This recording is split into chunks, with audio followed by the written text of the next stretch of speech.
Hey there, and welcome to Crime for Sleep. I know you're having trouble falling asleep, so let me keep you company with true crime stories from around the world. Before we dive in, I'm curious, where did you first hear this one? If you enjoy these stories, don't forget to like, comment, and subscribe. Now get comfortable, and let's get into tonight's case. Crime 1, they clinked softly against the porcelain, hundreds of tiny prosthetic eyes scattered across the bottom of the tub. Some had pupils scratched out, others were painted with strange symbols on the iris. In the drain, one was lodged deep, and behind it, a thin strip of film with no visible images. Detective Sarah Landry stood in the cramped bathroom of apartment 4B, her reflection multiplied across the sea of glass eyes staring up at her. The apartment belonged to Alina Whitman, age 32, reported missing 17 days ago by her supervisor at Mercy General Hospital, where she had worked as an ophthalmology technician for the past 6 years.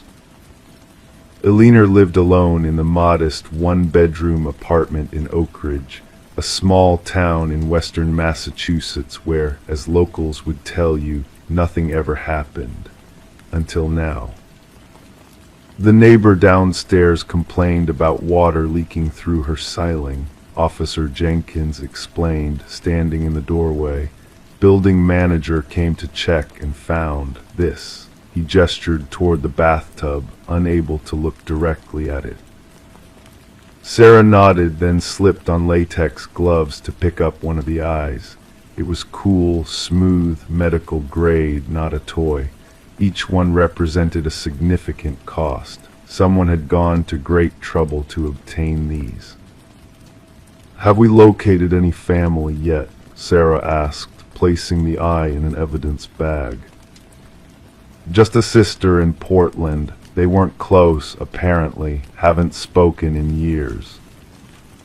Sarah surveyed the rest of the apartment. It was immaculate, almost sterile in its neatness.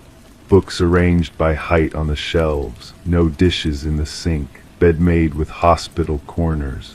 The only personal touches were framed diplomas on the wall and a single photograph on the nightstand, the leaner with an older woman, likely her mother. "What do we know about her?" Sarah asked. Quiet, kept to herself. Neighbors say they barely saw her. She worked long hours, often took the night shift at the hospital. No boyfriend, no close friends that we've found. She volunteered at the community garden on weekends sometimes. A life lived small, Sarah thought. Easy to overlook, easy to make disappear. The forensics team arrived, photographing every angle of the bathroom, collecting samples of the water in the tub, dusting for prints. Sarah retreated to the living room, her mind already constructing a timeline. Alina had last been seen leaving work on Friday, April 3rd. Her supervisor reported her missing on Monday when she failed to show up for her shift, something entirely out of character. Now it was April 20th, and they had a bathtub filled with eyes. In the weeks that followed, Sarah immersed herself in Alina's life, or what little there was to know of it. The sister, when contacted, had little to offer beyond childhood memories. Alina had always been different, sensitive, spending hours alone with books about anatomy and science. Their mother's death from ocular melanoma had profoundly affected Alina, steering her toward her career in ophthalmology. The sisters had drifted apart after the funeral. She didn't want to be found, the sister had said during their phone call. Some people just want to be invisible. Sarah wondered if Alina had finally gotten her wish. At the hospital, Alina's colleagues described her as competent, precise, but distant. She rarely joined them for lunch breaks or after-work drinks. The one exception was Dr. Martin Kelly, the head ophthalmologist with whom she occasionally shared coffee in the staff room, discussing cases in hushed, earnest tones. Dr. Kelly, a slender man in his 50s with salt and pepper hair and wire-rimmed glasses, received Sarah in his office with visible discomfort. "I can't imagine what happened to her," he said, turning a pen over and over in his hands.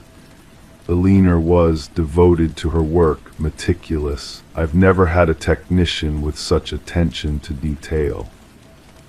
Did she ever mention any problems, any concerns, anyone who might have wanted to harm her? Dr. Kelly hesitated before answering. There was one incident about a month ago. A patient was unhappy with his prosthetic fitting. He became aggressive. Eleanor had to call security, but that sort of thing happens occasionally in medicine. I wouldn't have thought anything of it. "I'll need that patient's name," Sarah said. The patient was Roy Garvey, 42, a construction worker who had lost his right eye in an accident 2 years earlier. His file noted difficulty adjusting and unrealistic expectations. When Sarah tracked him down at his apartment across town, he was belligerent at first, then defensive. "Yeah," I yelled at her, "so what? You try walking around with a piece of plastic in your face that never feels right, makes you look like a freak." "Where were you on April 3rd, Mr. Garvey?" "At my sister's place in Springfield. Birthday party for my nephew. Ask anyone there, they'll tell you." His alibi checked out, but something about his demeanor lingered with Sarah, the way his remaining eye had seemed to evaluate her, calculating something unsaid. The forensics report came back with few answers. No fingerprints in the apartment besides Eleanor's. The prosthetic eyes were hospital grade, but with no serial numbers or identifying marks. The water in the tub contained traces of preservative solution commonly used for storing ocular prosthetics. The film strip found in the drain was an old-fashioned camera negative, badly water-damaged, with no recoverable images. 3 weeks into the investigation, Sarah received a call from the hospital's administrative office. While clearing out Eleanor's locker, they had found a notebook hidden beneath the false bottom of a supply box. The notebook contained meticulous records, dates, times, and cryptic observations in Eleanor's precise handwriting. March 2 MK brought in another one today. 3 makes a pattern, always on Tuesdays, always after hours, no paperwork.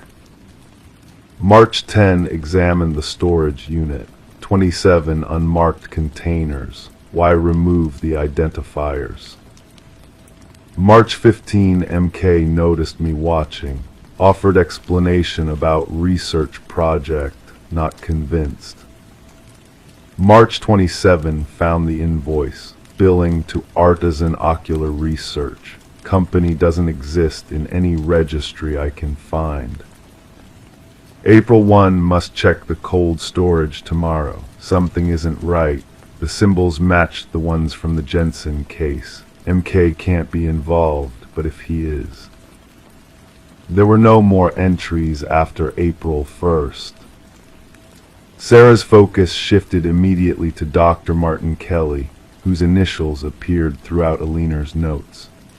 A deeper background check revealed nothing suspicious: prestigious medical school, respected research, no criminal record.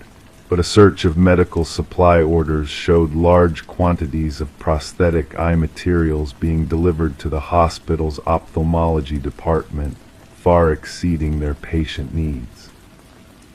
When Sarah returned to interview Dr. Kelly again, his office was empty. According to the receptionist, he had taken an unexpected leave of absence 3 days earlier.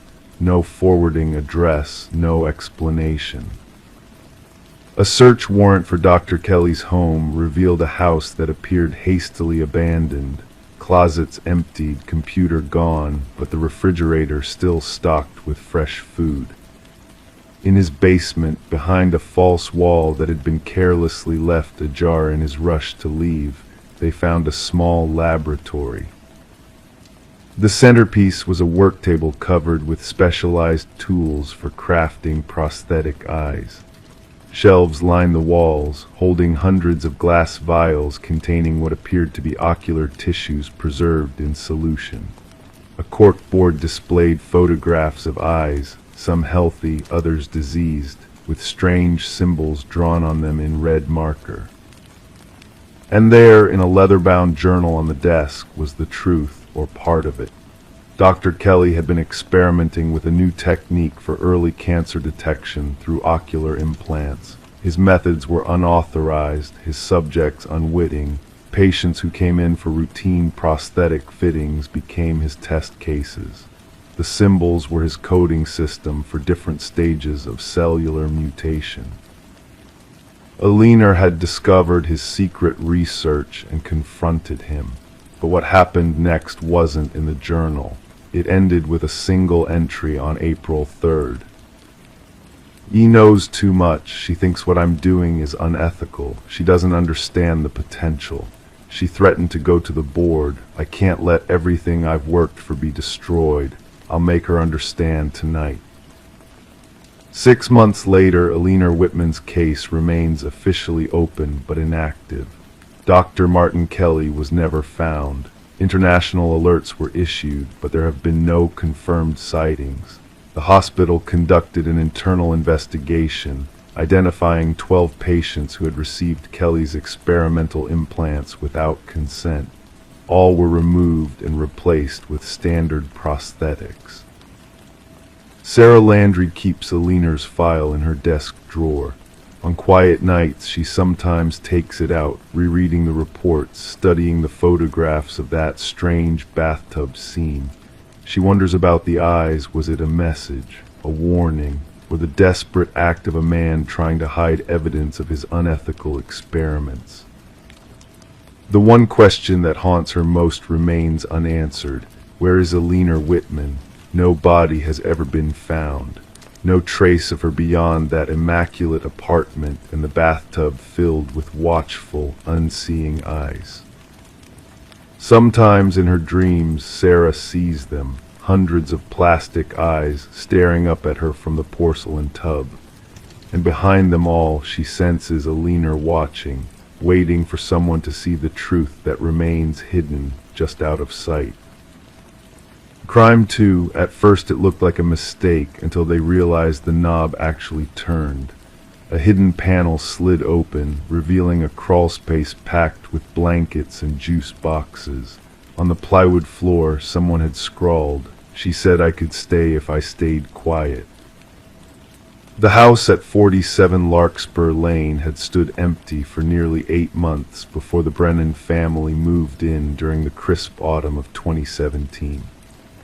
Windham, Connecticut wasn't known for much beyond its historic downtown and the nearby university, but for Michael and Sarah Brennan, it represented a fresh start.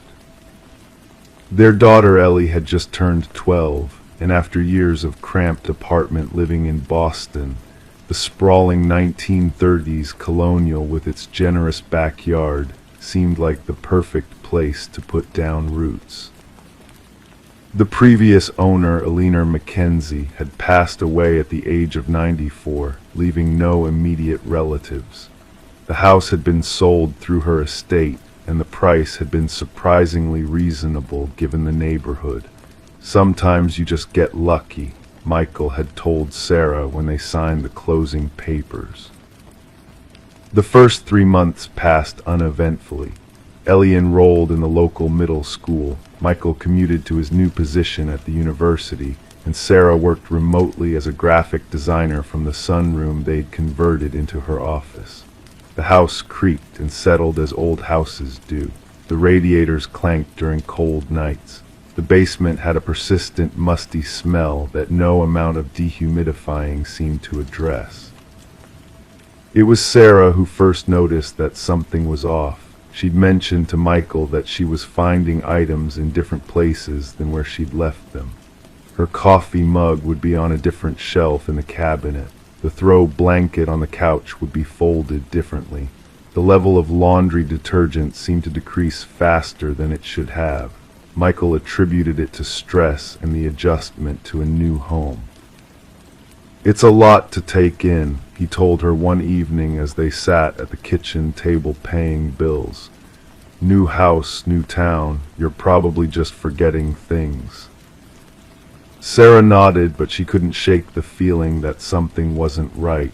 She began to keep a journal, documenting the small inconsistencies.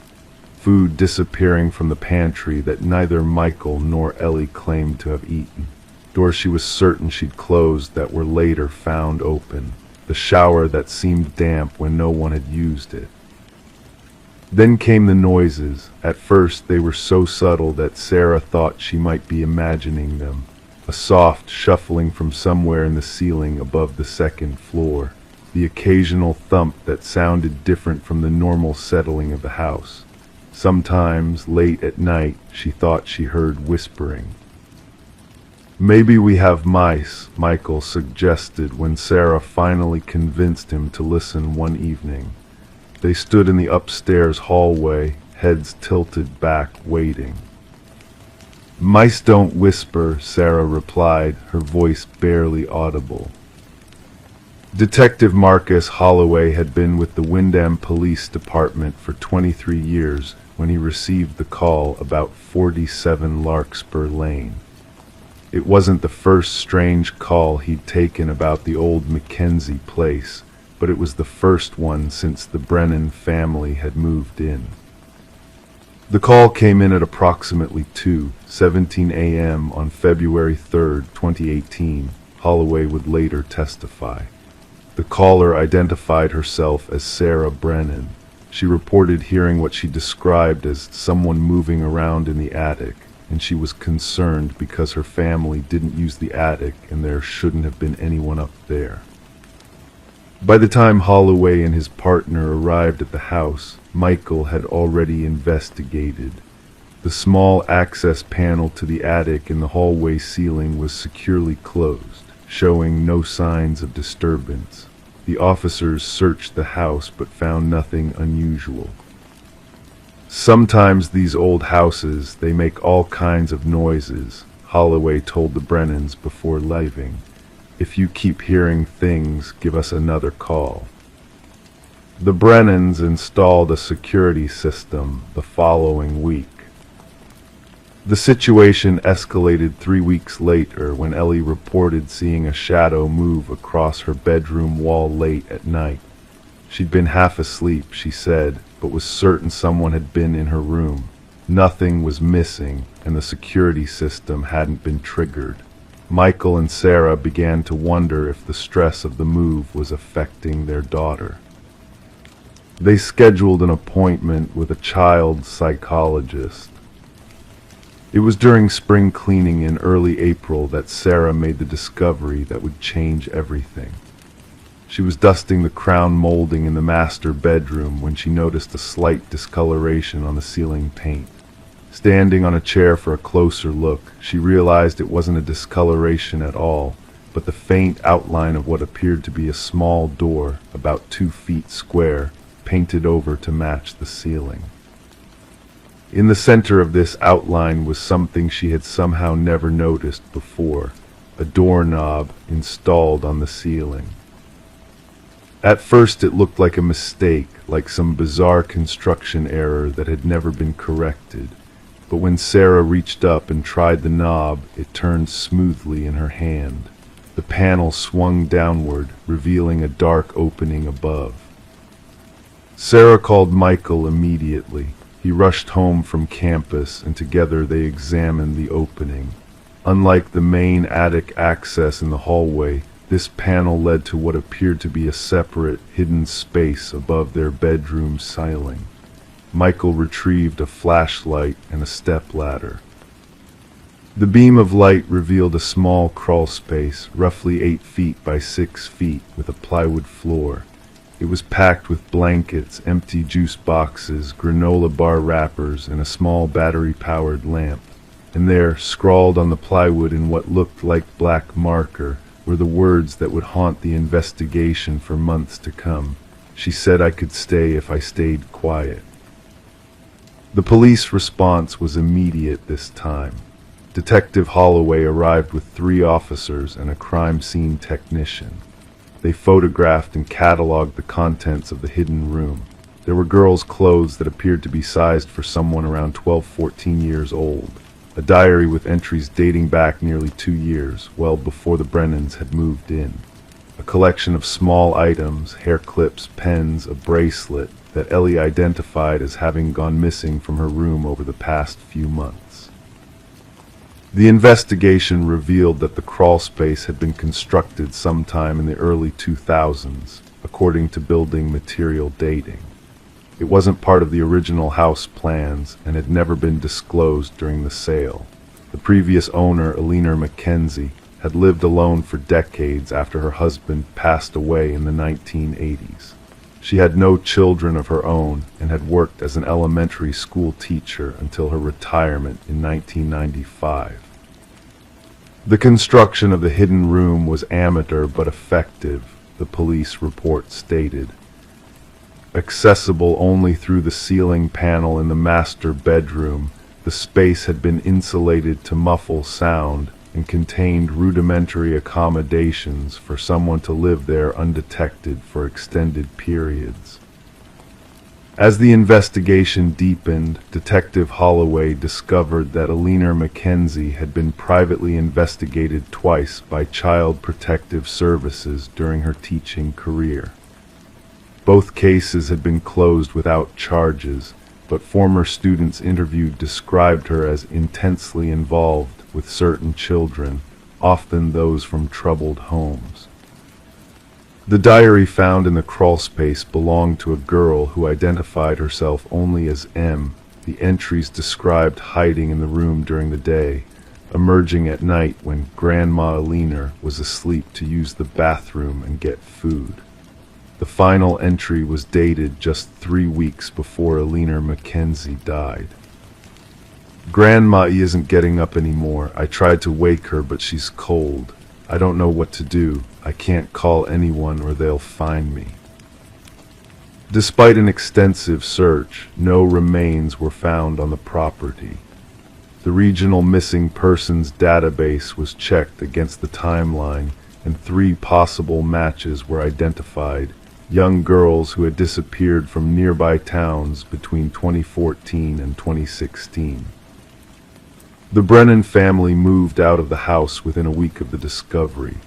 They couldn't bear to stay, knowing someone had been living in their ceiling, watching them, moving around their home while they slept. The case attracted national media attention, with true crime podcasts and documentaries speculating about the identity of M and what had happened to her after Eleanor Mackenzie died. To this day, no one has been able to definitively identify the girl who lived in the ceiling.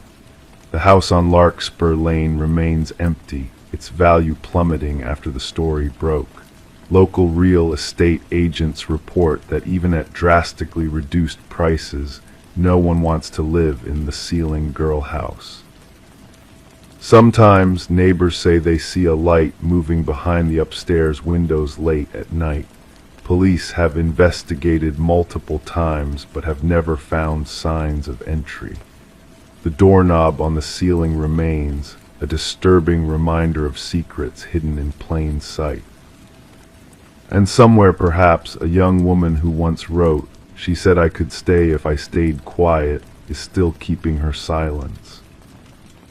Detective Holloway still keeps the case file on his desk. There's a girl out there who spent years of her life hiding in a crawl space, he says quietly.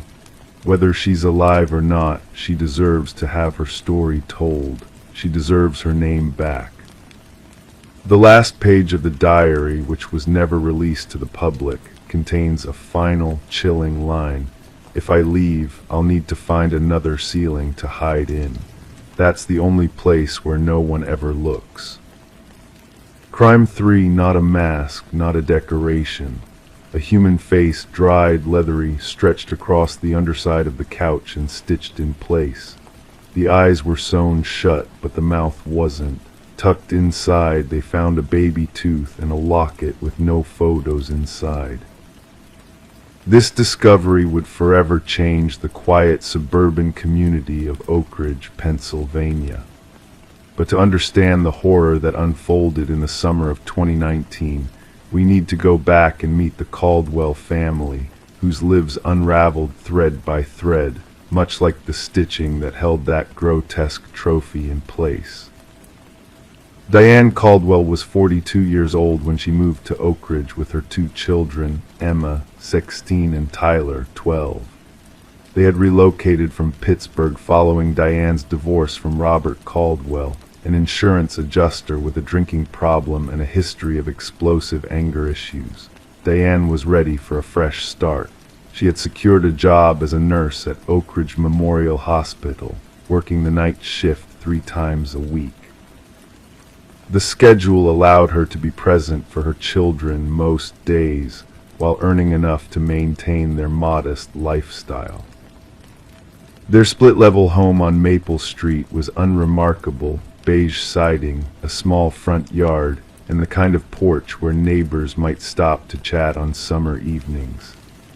The family kept to themselves mostly, though Emma quickly made friends at the local high school, while Tyler struggled more with the transition.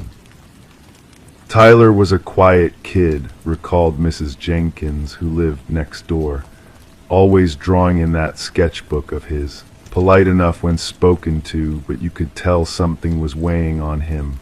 I figured it was the divorce. What Mrs. Jenkins didn't know, what no one knew, was that Tyler's sketchbook contained increasingly disturbing images. Faces with their features removed, bodies with parts sewn back on incorrectly, animals with human characteristics. The school counselor had noted concerns but attributed them to trauma from the family disruption. The Caldwells had been in Oak Ridge for 8 months when Diane decided to redecorate their living room. The previous owners had left behind a bulky, outdated sectional sofa that dominated the space. She found a second-hand furniture store 30 minutes away in Westbrook that advertised affordable pieces with free delivery. There, she purchased a dark brown leather couch with brass studs along the armrests. The store owner, a man who introduced himself only as Vincent, assured her it was genuine leather, barely used, and would last for years. Vincent arranged delivery for the following Tuesday, when Diane would be home from her shift. 2 men in an unmarked white van brought the couch. Diane later told police they seemed professional enough, though one had an unusual tattoo on his neck that looked like interconnected circles or chain links. They refused her offer of water or coffee and completed the delivery in less than 15 minutes, leaving without much conversation. The couch became the centerpiece of their living room, and for 3 weeks life continued normally for the Caldwells. Then Tyler began complaining about an odd smell. "It smells like the biology lab at school," he told his mother, "like the preserved frogs we dissected." Diane couldn't detect anything unusual, but she sprayed air freshener around the living room to satisfy her son. Emma joked that Tyler was making it up for attention, but the boy insisted, becoming increasingly agitated about spending time in the living room. He began having nightmares, waking up screaming about faces watching him from inside the furniture. On April 14th, Diane came home from her night shift to find Tyler sitting on the floor of the living room, staring intently at the couch. He hadn't slept all night. His sketchbook lay open beside him, filled with drawings of the couch, but with eyes and mouths emerging from the leather. "There's someone in there, Mom," he whispered. "I can hear them breathing." Concerned about her son's mental state, Diane scheduled an appointment with Dr. Lawrence Ritter, a child psychologist in Westbrook. Dr. Ritter prescribed a mild anti-anxiety medication and suggested Tyler might be experiencing stress-induced hallucinations. Meanwhile, Emma began to notice something too. The leather on the bottom edge of the couch seemed to be separating in places, revealing what looked like unusual stitching underneath. When she pointed this out to her mother, Diane dismissed it as poor craftsmanship. 2 days later, Emma's friend Cassidy came over to study. While retrieving a fallen pencil from beneath the couch, she recoiled in horror. "There's something wrong with your couch," she told Emma. "It looks like skin." The girls flipped the couch over, revealing what would become the focal point of the largest criminal investigation in Oak Ridge's history.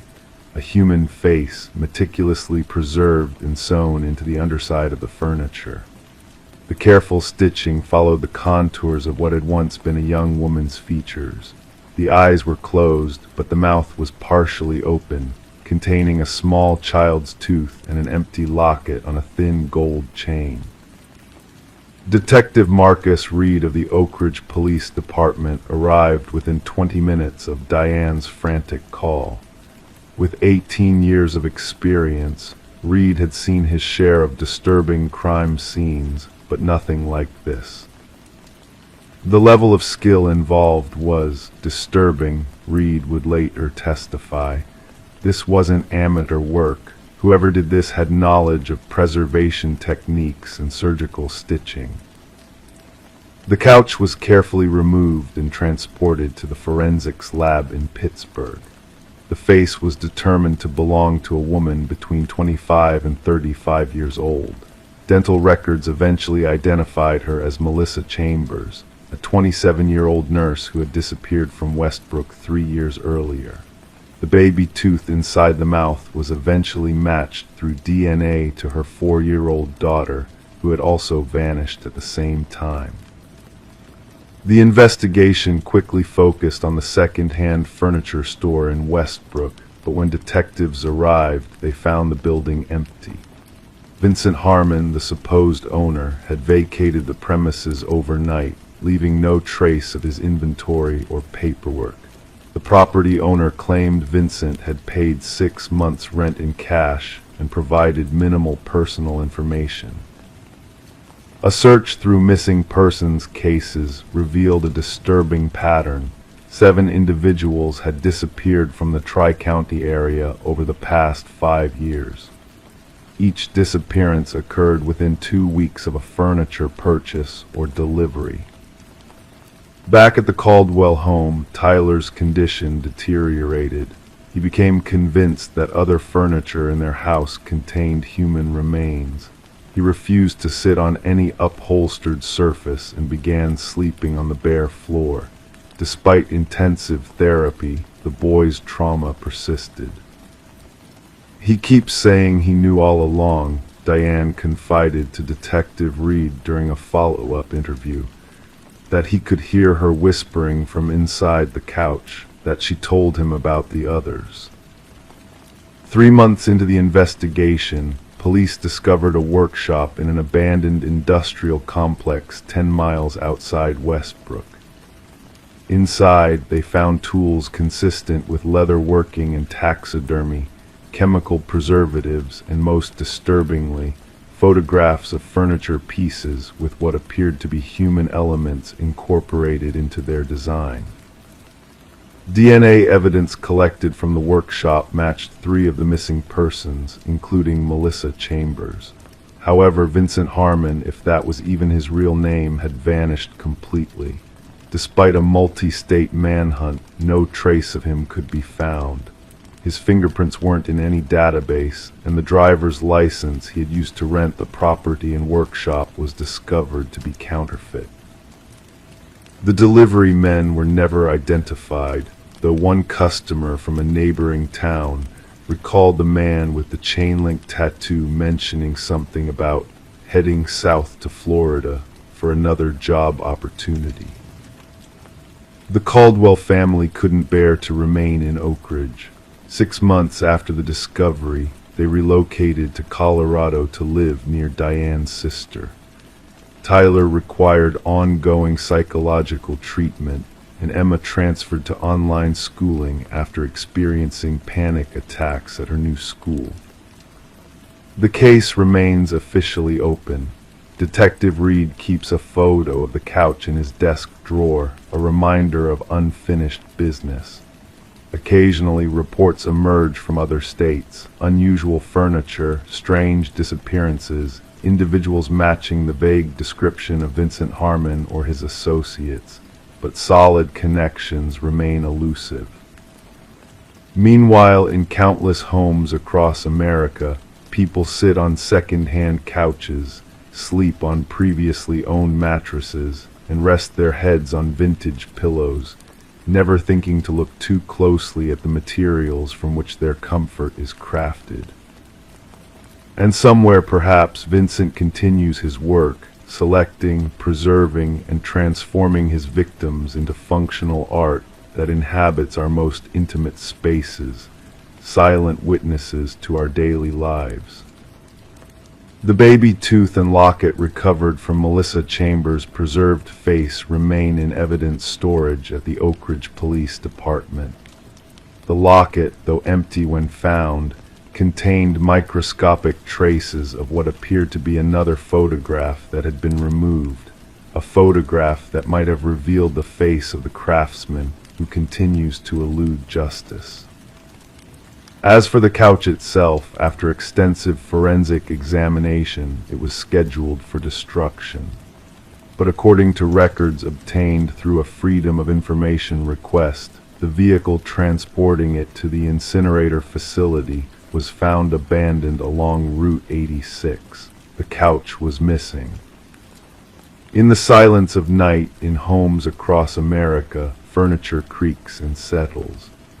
Most people dismiss these sounds as the natural noises of inanimate objects, but for those familiar with the Caldwell case, especially for Tyler, who now refuses to enter any room containing upholstered furniture, these sounds carry more sinister possibilities. What might be breathing, watching, waiting inside the places where we rest? Crime 4, no shelves, no food, nothing but one chipped plate resting in the middle of the floor. The dust around it had been disturbed, like it had been recently placed or moved, and on the underside, scratched into the ceramic, "Don't eat until she does." Detective Sarah Mercer stood in the empty pantry of 47 Hawthorne Lane, her flashlight beam fixed on that solitary plate. The Keller family home had been abandoned for 16 days.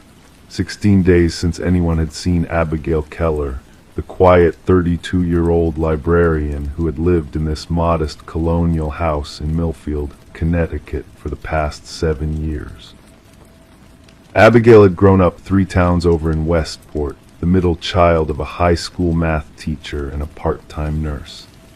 Friends described her as thoughtful, almost to a fault, the kind of person who remembered everyone's birthdays but often forgot her own. She'd majored in library science at the University of Connecticut, then taken a position at the Millfield Public Library, where she specialized in archival preservation and ran the children's reading hour every Tuesday afternoon. She never missed a day of work, Mrs. Henderson, the head librarian, had told the police. Not one in 7 years. That's why we called right away when she didn't show up that Thursday morning. It wasn't like Abby at all. The first wellness check had revealed nothing unusual. The house was locked, Abigail's blue Honda Civic was gone, and neighbors reported seeing her leave for work that morning as always, 7:30 a.m., travel mug in hand and PR playing softly from her car radio. But when she hadn't appeared by Friday and still wasn't answering calls or texts, her sister Emily drove down from Boston. Emily had a key. What she found inside her sister's normally immaculate home disturbed her enough to call the police immediately. Everything was exactly in its place, Emily later explained, her voice trembling slightly during her recorded statement. Too perfect, like a museum display of Abby's life rather than her actual home. The bed was made with hospital corners. All her clothes were organized by color in the closet. The refrigerator had been emptied and cleaned. There wasn't a single dirty dish or piece of mail on any surface. It was like she was preparing to leave or for someone else to come in. The only room that didn't match this pattern of meticulous order was the small walk-in pantry off the kitchen. The shelves had been removed from the walls, the food items nowhere to be found, just that single plate in the center of the floor. Detective Mercer squatted down, careful not to disturb the dust pattern around the plate. She'd been a detective for 15 years in Millfield, a town where serious crime was relatively rare. Most of her cases involved property disputes, occasional domestic violence calls, and petty theft. Missing persons were uncommon, and those few cases typically resolved quickly, usually a teenager who'd run away to a friend's house or an elderly person who'd become disoriented. But this case felt different from the beginning. No signs of forced entry, Officer Jensen reported, stepping into the pantry doorway. Neighbors didn't hear anything unusual. Her cell phone is still missing, and we haven't been able to ping it. Either it's turned off or the battery's dead. What about her car? Mercer asked, still studying the plate. Still no sign of it. We've got an alert out to all surrounding states. The investigation had initially proceeded along predictable lines. They'd checked Abigail's bank accounts, no unusual withdrawals, though her savings had been steadily growing. She lived modestly on her librarian's salary, with minimal debt. Her credit cards hadn't been used since the day before her disappearance, when she'd bought groceries at the local Whole Foods and filled her car with gas at the Shell station on Main Street. Then came the first twist. Security footage from the library parking lot showed Abigail arriving for work that Thursday morning. She parked in her usual spot, gathered her things, and walked toward the staff entrance. But the interior cameras never picked her up. Somehow, between the parking lot and the building's door, a distance of roughly 30 feet, Abigail Keller had vanished. "Have you been able to identify what was scratched into the plate?" Jensen asked, nodding toward the object on the pantry floor. "Don't eat until she does," Mercer read aloud. "What do you make of that?" Jensen shook his head. Could be nothing, could be everything. 3 days later, Abigail's Honda was found parked at a scenic overlook along the Appalachian Trail, about 40 miles north of Millfield. The car was locked, with no signs of struggle. Her purse was still in the passenger footwell, containing her wallet with all credit cards and ID intact. Her phone, however, was not inside. The search expanded to include the surrounding wilderness, with K-9 units and volunteer search parties combing the densely wooded hills. Nothing was found. Then came the second strange discovery. When forensics processed Abigail's home computer, they found she had been researching a local cold case from the 1970s, the disappearance of 18-year-old Catherine Morris, who had vanished while hiking a section of the Appalachian Trail in 1978. Catherine's body had never been found, but a year after her disappearance, hikers had discovered a small camp deep in the woods. Inside a crudely built shelter was a collection of preserved food items and a single plate with the words, "Don't eat until she does," scratched into its surface. "It's not a coincidence," Mercer told her captain. "Abigail knew about this case, she was researching it, and now the same signature appears in her house." What followed was a deep dive into the original Morris case. The detective who had handled it, Thomas Lawson, was long retired and living in Florida. When Mercer called him, his voice was frail but his memory surprisingly sharp. "We never got anywhere with that one," Lawson admitted. "No witnesses, no suspects, just that creepy little camp and the plate. We thought it might be connected to two other disappearances in Vermont around the same time, but we could never prove it. Did you ever identify what "don't eat until she does" might mean? Mercer asked. There was a long pause before Lawson answered. We had theories, none of them good. As the investigation continued, more connections between Abigail and the Morris case emerged. Abigail had been accessing old newspaper archives about the case. She'd checked out books on criminology and cold case investigations. And most tellingly, she'd been exchanging emails with Catherine Morris's younger sister, now in her 60s and living in Arizona. The emails revealed that Abigail had been working on a book about unsolved Connecticut mysteries. The Morris case had particularly captured her interest because, as she wrote in one message, "There's something about the plate that haunts me."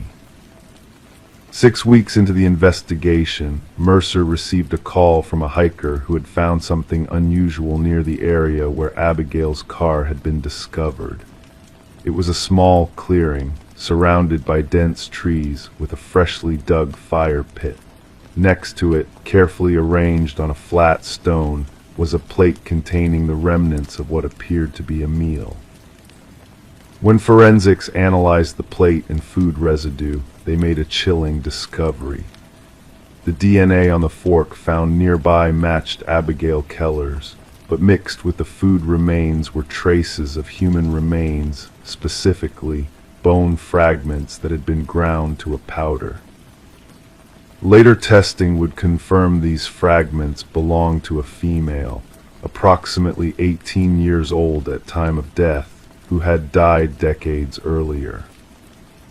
The most disturbing theory began to take shape. Someone connected to Catherine Morris's disappearance had become aware of Abigail's research and had targeted her. Perhaps the original killer was still alive, protecting his secret, or perhaps someone connected to the case feared what Abigail might uncover. 3 months after her disappearance, another plate was found, this time on the doorstep of Emily's Boston apartment. It contained no food, just a handwritten note. "She ate. Now it's your turn." Emily immediately went into protective custody, and the investigation expanded to include federal authorities. But despite increased resources and attention, the case continued to yield more questions than answers. Who had taken Abigail? Was she still alive? What was the significance of the plates and the cryptic messages? And how were these events connected to a decades-old disappearance? The people of Millfield began to lock their doors at night. Parents kept closer watch over their children. Hikers avoided the Appalachian Trail section near town. A community that had once felt safe now lived with a constant undercurrent of fear.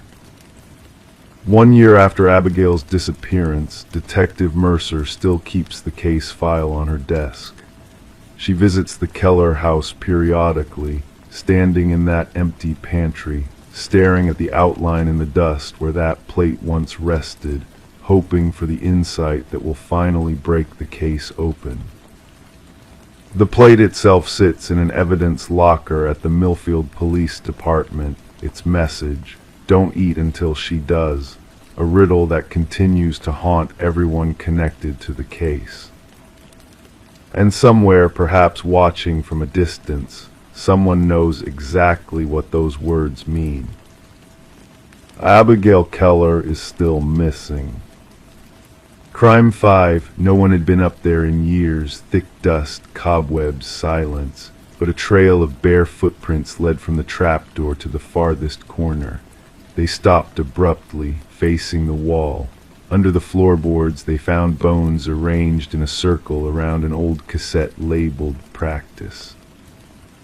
The Levitt family had lived in the modest 2-story colonial house on Maple Street in Easton, Connecticut for nearly 40 years. Robert and Linda purchased the home in 1982, shortly after their marriage, believing it would be the perfect place to raise a family. The neighborhood was quiet, made up of similar homes with well-kept yards and friendly neighbors who gathered for block parties in the summer and caroling during the holidays. The couple had 2 children, Michael, born in 1984, and Sarah, who came along 2 years later. By all accounts, they were a typical American family. Robert worked as an accountant at a local firm, and Linda taught 3rd grade at Easton Elementary. The children were involved in sports and after-school activities. Michael played baseball and took piano lessons, while Sarah showed promise as a gymnast. When interviewed later, neighbors would recall the Levitts as private but pleasant. They weren't the type to host elaborate parties or share much about their personal lives, but they always waved hello and participated in community events. No one suspected anything unusual about the family until the winter of 2019, when Robert and Linda, now in their early 70s, decided to downsize and move to a retirement community in Florida. That's when the new owners, the Morgans, Jason, Emily, and their 10-year-old daughter Lily, discovered the footprints in the attic. The Morgans had been living in the house for barely 2 weeks when Lily first mentioned hearing strange sounds coming from above her bedroom ceiling. At first, her parents dismissed it as the natural settling of an older home or perhaps squirrels that had found their way into the eaves. But when the noises persisted, soft thuds and what sounded like shuffling, Jason decided to investigate. The entrance to the attic was a small trapdoor in the hallway ceiling. It hadn't been opened in years, evidenced by the way the pull-down ladder stuck and creaked as Jason tugged it free. A cloud of dust descended as the ladder unfolded, causing him to cough and wave his hand in front of his face. "I'm just going to check for animals," he called down to Emily, who stood at the base of the ladder holding a flashlight. "Probably nothing." Jason climbed the ladder, his head disappearing into the darkness above. Emily heard him fumbling with his phone, turning on its flashlight, then silence. "Jason," she called after several moments, "everything okay up there?" When he finally spoke, his voice sounded different, strained. You need to see this." Emily hesitated, then handed the flashlight to Lily with instructions to stay put, and climbed the ladder to join her husband. The attic was exactly as one might expect: low ceiling, exposed beams, and years of accumulated dust and cobwebs. The air was stale and warm. What Emily hadn't expected were the footprints, small, barefoot impressions in the thick dust, leading from the trapdoor entrance across the attic floor to the furthest corner of the space. They appeared to belong to a child or perhaps a small woman. "Those weren't made by an animal," Emily whispered, her eyes following the trail. "No," Jason agreed, "and look, they just stop right at the wall." Indeed, the footprints ended abruptly, as if whoever made them had simply vanished or had been standing there, facing the wall. The strangest part was that there were no returning footprints. Whoever had walked to that corner had never walked back. Jason approached the wall where the footprints ended. It looked ordinary, just wooden panels like the rest of the attic. He pressed against it, half expecting to find a hidden door, but it was solid. "When do you think these were made?" Emily asked, careful not to disturb the prints. "I don't know. The dust is thick everywhere, so it's been a while. But why would someone walk over here and just stand facing the wall?" They called the police that evening. Officer Daniels arrived, a middle-aged man with tired eyes who initially seemed skeptical about being called to investigate footprints in an attic, but after seeing them for himself, his demeanor changed. "You haven't disturbed anything else up here?" he asked, kneeling to examine the prints more closely. No, just walked around them, Jason replied. Officer Daniels nodded, then stood and walked to the corner where the prints ended. He shone his flashlight along the base of the wall, then at the wooden floorboards. Something caught his attention.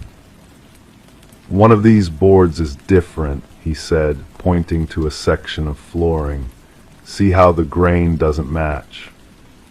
Upon closer inspection, they could see that a roughly 3-foot section of flooring had a slightly different color and texture than the surrounding boards. Officer Daniels pressed on one end, and to everyone's surprise, the board lifted slightly. I'm going to need to call this in, he said, reaching for his radio. Within hours, the Morgans' new home became a crime scene. Detectives arrived, followed by forensic specialists who carefully removed the loose floorboards. Beneath them was a small cavity containing what appeared to be human remains, bones arranged in a perfect circle around a single object, an old cassette tape labeled simply "Practice." The medical examiner later confirmed that the bones belonged to a young female, approximately 14-16 years of age, who had died sometime in the late 1990s. The cause of death couldn't be immediately determined due to the condition of the remains, but the arrangement of the bones was clearly deliberate, not how a body would naturally decompose. Detective Gloria Martinez was assigned as lead investigator on the case. Her first step was to trace the history of the house and its previous occupants. This led her directly to the Levitt family, who were now living in a retirement community in Sarasota, Florida.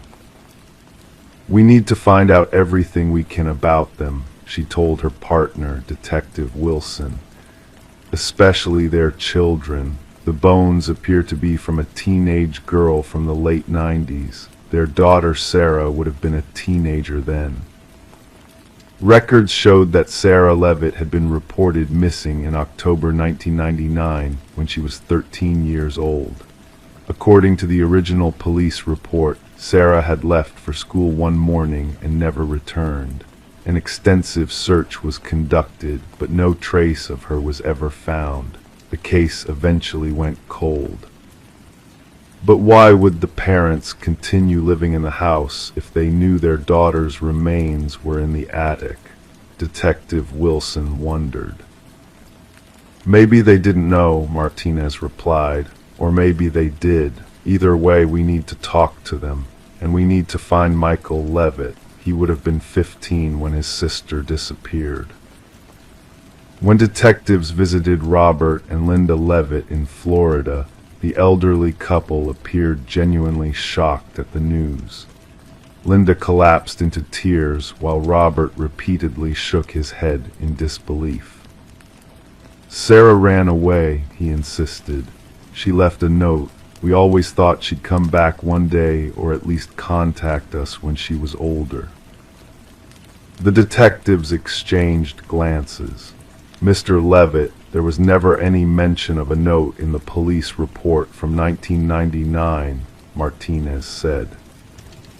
Linda looked up, confusion etched on her tear-stained face. But Michael showed us the note. He found it in her room that afternoon.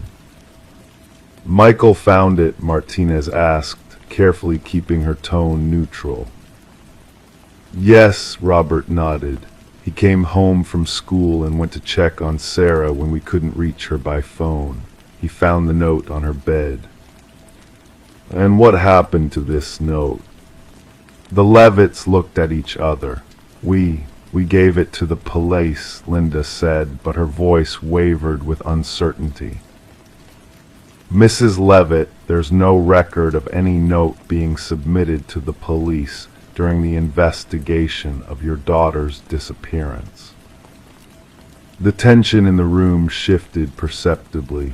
Robert's hands began to tremble slightly. That's impossible.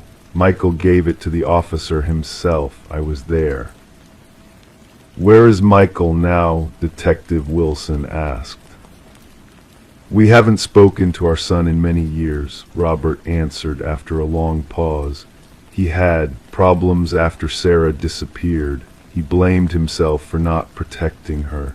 He moved out when he was 18 and cut contact with us. Further investigation revealed that Michael Levitt had changed his name to Michael Lerner shortly after leaving home. He had moved frequently over the years, but was currently living in Portland, Oregon, where he worked as a music therapist at a rehabilitation center. When detectives finally located and interviewed him, Michael appeared nervous but cooperative. He was now in his mid-30s, with the same dark hair as his sister, but with eyes that seemed perpetually haunted. "I've been waiting for this day," he said quietly after they explained why they were there. "I always knew someone would find her eventually." "So you knew your sister was in the attic?" Martinez asked. Michael closed his eyes. "Not at first, not for years. I really did think she ran away." "But you showed your parents a note." "I wrote it," he admitted. "I found her diary after she disappeared. She had been planning to run away. I was afraid my parents would blame me if they knew the truth." "And what was the truth, Michael?" His hands were shaking now. "Sarah and I used to play in the attic when we were younger. It was our secret place. Our parents never went up there because of my father's bad knees. We'd bring toys, books, and later, when I started getting interested in music, I'd bring my recorder up there to practice without annoying our parents." He paused, swallowing hard. "That fall I was obsessed with this idea of recording ambient sounds. I had this theory that you could capture energy, emotions, thoughts on tape. I convinced Sarah to help me with an experiment. We went up to the attic late one night." "What kind of experiment?" Martinez pressed when Michael fell silent. "I wanted to record her breathing, her heartbeat. I had this stupid idea about capturing the sound of life. I had her lie down in a circle I'd drawn, said it would help focus the energy. I was just a kid with weird ideas, you know, but then..." "Then what, Michael?" "She started making fun of me, said my experiments were stupid, that I was weird. We argued. I pushed her. She fell and hit her head on one of the exposed beams, hard. She wasn't moving, wasn't breathing. I tried to revive her, but I panicked. I didn't know what to do." "So you hid her body under the floorboards?" Michael nodded slowly. "I knew that section was loose because we'd used it to hide things before. I arranged her the way we had been setting up the experiment, with the tape recorder in the middle. I don't know why. I wasn't thinking clearly." "And the footprints?" "I made those," he admitted. "Years later, after I moved out, I would sometimes go back when my parents weren't home, just to be near her, I guess, to apologize. The last time was right before they sold the house. I stood there for a long time, facing the wall where she died." The case against Michael Levitt was built primarily on his confession. The cassette labeled Practice contained nothing but static and what audio experts later identified as the faint sound of a young girl breathing, followed by muffled voices arguing, a thud, and then silence. Michael was charged with manslaughter rather than murder, as prosecutors believed his account that Sarah's death had been accidental. He was sentenced to 12 years in prison. The Morgans never moved back into the house on Maple Street. It remained empty for several years, its reputation as the attic house keeping potential buyers away despite significant price reductions. To this day, some locals claim that if you listen carefully on quiet nights, you can hear the faint sound of a teenage girl's laughter coming from the attic. Others insist they've seen fresh footprints in the dust when the house has been vacant, small, barefoot impressions that lead to the corner and stop abruptly. facing the wall. But perhaps the most disturbing detail emerged only after the trial had concluded. When forensic analysts finally managed to enhance and clean up the audio from the cassette tape, they discovered that the recording continued long after the thud and subsequent silence. For nearly 2 hours, the tape captured the sound of labored breathing that gradually weakened until it stopped altogether. Sarah Levitt had still been alive when her brother sealed her beneath the floorboards. Crime 6, wrapped in wax paper, labeled with neat handwriting, 10 human tongues, each preserved in its own bag. Most had bite marks, one was pierced, and one had writing burned into it, "Speak once more." The house had no signs of forced entry, but the bedroom door had been removed from its hinges. In the sleepy town of Millview, Pennsylvania, a place where most residents didn't bother locking their doors at night, Detective Sarah Brandt stood motionless in front of the refrigerator. 23 years on the force hadn't prepared her for this. The soft hum of the appliance was the only sound in the otherwise silent house. Outside, birds chirped in the late September afternoon, oblivious to the horror contained within these walls. The house belonged to Dr. Marcus Whitley, 48, a respected speech pathologist who had lived in Millview for just over a decade. Neighbors described him as quiet but friendly, the kind of person who would wave from his driveway but rarely stop to chat. He kept his colonial-style home impeccably maintained, with neatly trimmed hedges and seasonal decorations that changed like clockwork. Dr. Whitley had grown up in Vermont, the only child of a librarian mother and a father who taught high school biology. Former classmates would later tell investigators that young Marcus had been studious and somewhat reserved, with an intense fascination with communication disorders. He'd graduated at the top of his class from a prestigious program and had built a successful private practice helping children and adults overcome speech impediments. His patients adored him for his patience and his gentle approach to therapy. Every Monday through Thursday, Dr. Whitley would leave his house at precisely 7:45 a.m., briefcase in hand, and drive his silver Volvo to his office downtown. Fridays he worked from home, conducting virtual sessions. This predictable routine had continued without interruption for years until 3 Mondays ago, when his office assistant arrived to find the practice closed and Dr. Whitley nowhere to be found. The first person to notice something amiss was Elaine Carver, his administrative assistant of 8 years. When Dr. Whitley failed to appear and didn't answer his phone, she waited an hour before calling his neighbor, Robert Finch. Robert, a retired postal worker who often collected Marcus's mail when he was away, agreed to check on him. "I knocked and called out his name," Robert would later tell Detective Brandt. "When no one answered, I used the spare key he'd given me for emergencies. The house was dead quiet. Everything looked normal at first glance, no mess, no signs of struggle. But then I noticed the bedroom door was missing. Not open, missing, removed completely from its hinges. And there was this smell, not strong but strange, like chemicals and something else I couldn't place." Robert had ventured further into the house, calling Marcus's name with increasing urgency. In the kitchen, everything appeared ordinary. Dishes drying on the rack, a half-empty coffee mug on the counter, a notepad with a grocery list. Nothing suggested violence or distress. Then Robert opened the refrigerator. Detective Brandt now stood where Robert had stood 3 days ago, staring at the contents. The refrigerator had been emptied of all food. The shelves had been meticulously cleaned with bleach. Forensics had confirmed this, and the only items remaining were the 10 packages containing human tongues. Each one was wrapped in wax paper sealed with clear tape, and each bore a date written in the same careful handwriting, dates spanning back 8 years, with the most recent being just 2 weeks ago. "We need to find him," Brandt said to her partner, Detective James Morris, either as a victim or a suspect.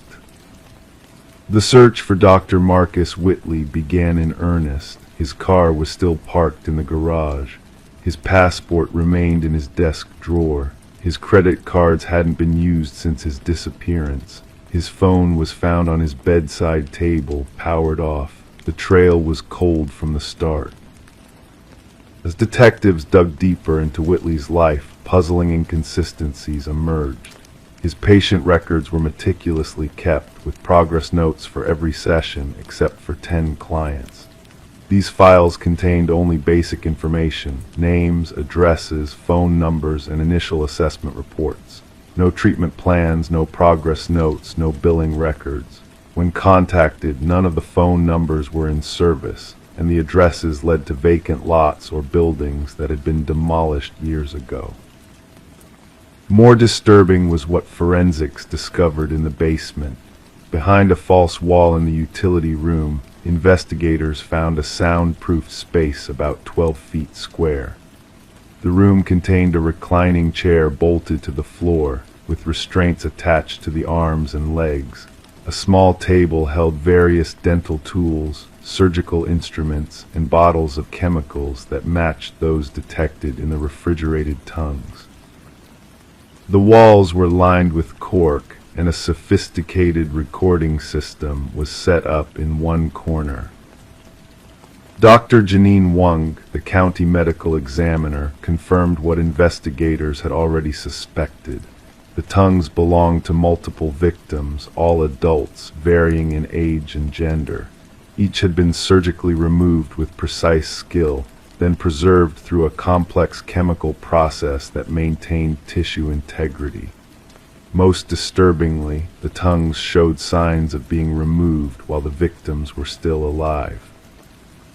Whoever did this has medical training, Dr. Wang concluded. The cuts are clean, professional. This isn't the work of someone who learned from watching videos online. This person knows human anatomy intimately. The question that haunted the investigation: where were the victims these tongues belonged to?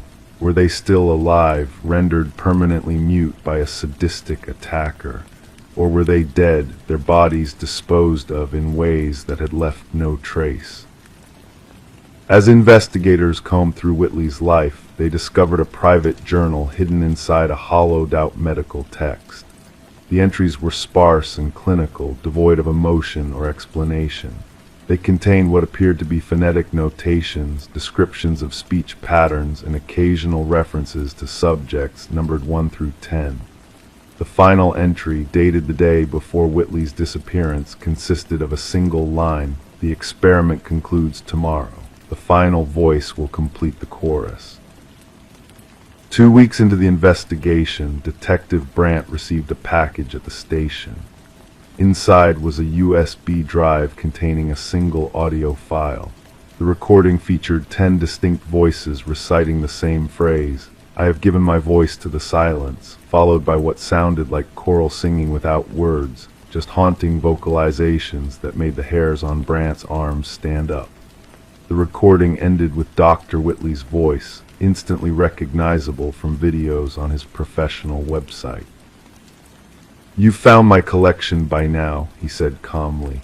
"You may even understand what I've done, though I doubt it. Each tongue represents a voice that needed to be silenced, voices that spread lies, that manipulated, that destroyed lives with words. I've created something pure from them, something honest. Don't look for the bodies, they're not dead. They live among you, unable to deceive anymore. As for me, I've taken my own voice to join them. We are the silent chorus now." 3 days later, a hiker found Dr. Whitley's Volvo parked at the entrance to a nature preserve 50 miles from Millview. Inside the trunk was a sealed cooler containing a single tongue, freshly preserved. DNA testing would later confirm it belonged to Marcus Whitley himself. To this day, none of the victims have been identified. Occasionally, in towns across 3 states, there are reports of individuals who appear suddenly, unable to speak, bearing surgical scars beneath their chins. They can write, they can function, but they cannot or will not explain what happened to them. Some have tried to communicate through writing, but their stories are inconsistent, confused, as if their memories have been altered along with their anatomy. Detective Sarah Brandt still keeps the case file on her desk. Sometimes, late at night when the station is quiet, she listens to the recording, trying to decipher any clue in the strange chorus of the voiceless. And sometimes she swears she can hear them trying to form words, warnings, perhaps, or confessions. But without tongues, without voice, their secrets remain locked away, preserved like specimens in a madman's refrigerator, silent testimonies to an obsession no one fully understands. In Millview, residents now lock their doors. They think twice before making appointments with new doctors, and they pay closer attention to those who cannot speak, wondering if they're looking into the eyes of one of Dr. Whitley's subjects, or if Whitley himself is still out there, his own tongue removed, watching and listening to a world of voices he sought to silence. The house on Maple Street remains empty, a silent monument to unspeakable crimes. The refrigerator has been removed, the basement sealed off. But sometimes neighbors report hearing strange sounds in the night, not voices exactly, but something like humming, a chorus without words, drifting through the darkness like a lullaby for the silenced. Crime 7, when they lifted the mattress, the support beams had been hollowed out and filled with stacks of copied documents, driver's licenses, report cards, prescriptions. All belonged to different children. None were ever reported missing, but the last sheet had a handwritten note, "Keep these, the originals are gone." The discovery happened on a Tuesday. Not a remarkable Tuesday by any means, just an ordinary September afternoon in Millbrook, Nebraska. The kind of day when the summer heat still clung to the sidewalks, but the promise of autumn hung in the air. Officer Dana Reeves had responded to what seemed like a routine call, an abandoned property complaint from neighbors about 1422 Sycamore Lane. The small ranch-style home had belonged to Arthur Whitman, a 68-year-old retired high school janitor who'd lived in Millbrook his entire life. Neighbors described him as quiet, polite, unremarkable. He'd wave from his porch, occasionally attend community barbecues, but largely kept to himself. When mail began piling up in his box and his lawn grew unkempt, a neighbor finally called the police. No one had seen Arthur for nearly 3 weeks. Dana Reeves had been with the Millbrook Police Department for 12 years. She'd handled missing persons before, domestic disputes, even the occasional armed robbery. But nothing in her training had prepared her for what she would find in Arthur Whitman's bedroom. The house itself appeared ordinary at first glance. Modest furnishings, dated wallpaper, a kitchen with unwashed dishes in the sink. The living room contained a worn recliner facing an old television set, a bookshelf filled with paperback westerns, and framed photographs of landscapes, but notably no people. Officer Reeves noted that the home smelled stale but not putrid. No signs of violence or struggle presented themselves. In Arthur's bedroom, a twin bed with a floral comforter stood against the wall. The closet contained neatly pressed shirts and slacks, shoes lined up in perfect symmetry. It was while searching for identification or emergency contact information that Dana lifted the mattress, looking for hidden valuables or documents. The bed frame beneath had been modified. The wooden slats supporting the mattress had been carefully hollowed out, creating 5 long compartments. Each was filled with meticulously organized papers protected by clear plastic sleeves. Officer Reeves pulled out the first stack and felt her stomach tighten. A photocopied driver's permit belonging to Eliza Jennings, age 16, dated 1998. Behind it, Eliza's report cards from 6th through 9th grade. Medical records showing vaccinations, a tonsillectomy at age 7, allergies to penicillin and ragweed. a photocopy of a birthday card signed "Love, Grandma," and at the back of the stack, a newspaper clipping about Eliza's victory at a regional spelling bee. The second compartment contained similar documents for a boy named Tyler Washington, age 14. The third held papers belonging to Caitlin Myers, 12. The fourth, Samuel Delgado, 15. The fifth compartment, partially empty, contained information about Jamie Wilson, age 13. In total, documentation for 27 children filled Arthur Whitman's bed frame.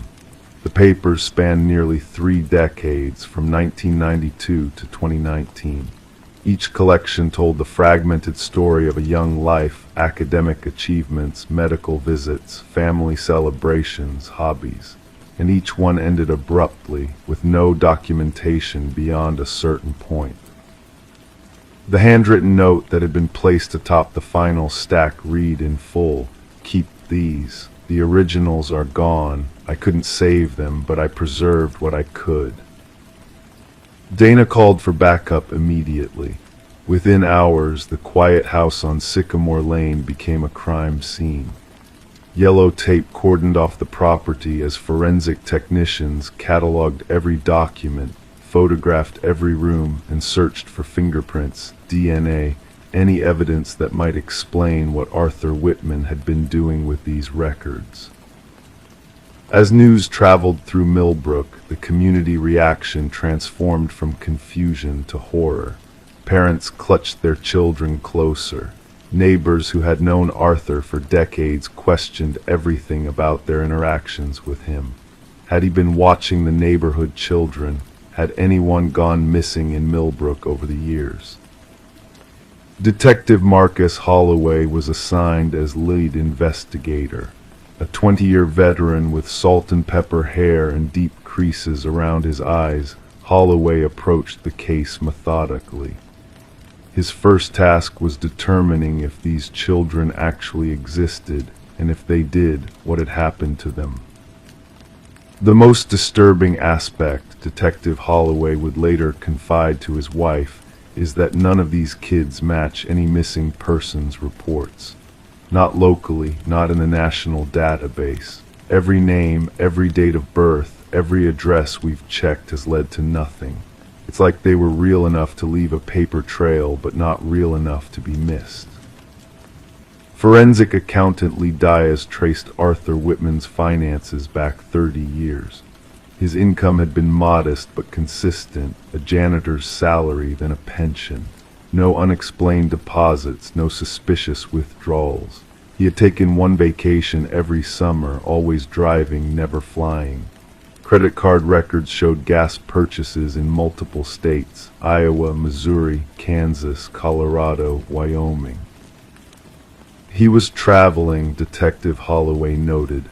Annual trips lasting approximately 2 weeks, but where exactly was he going and why? 3 days into the investigation, the basement door was discovered.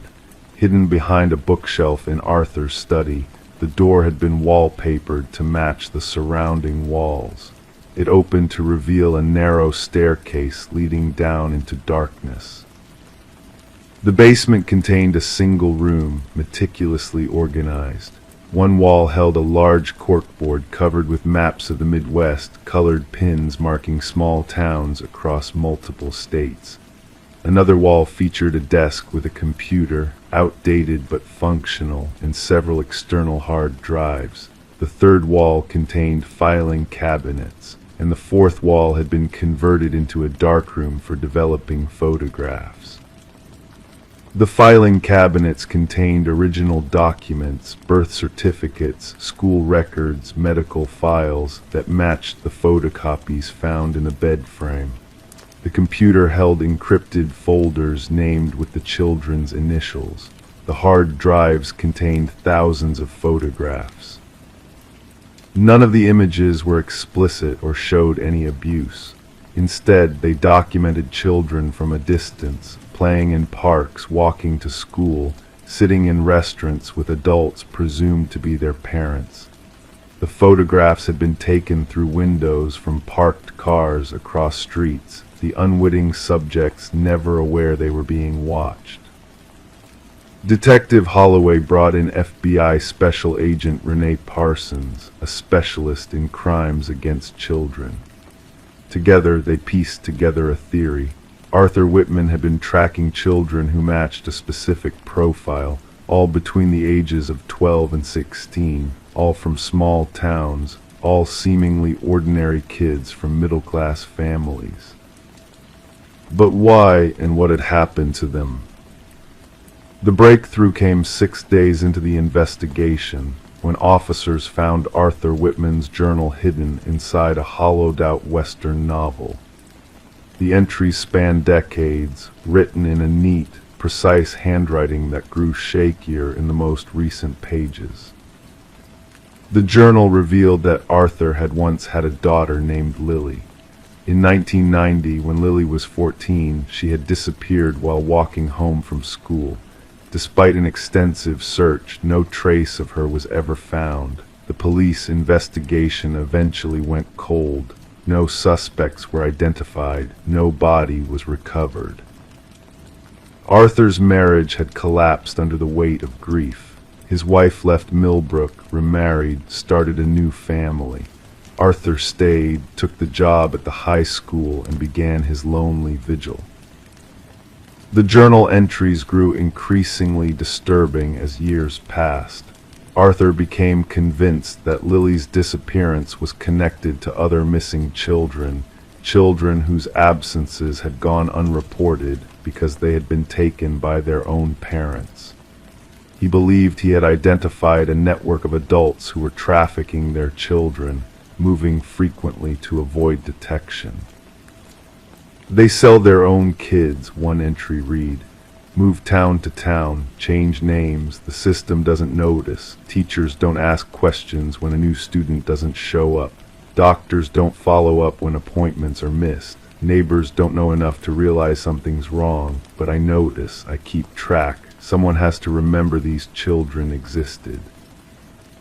Each summer, Arthur would travel to small towns across the Midwest, following leads he'd gleaned from obituaries, school registrations, property records.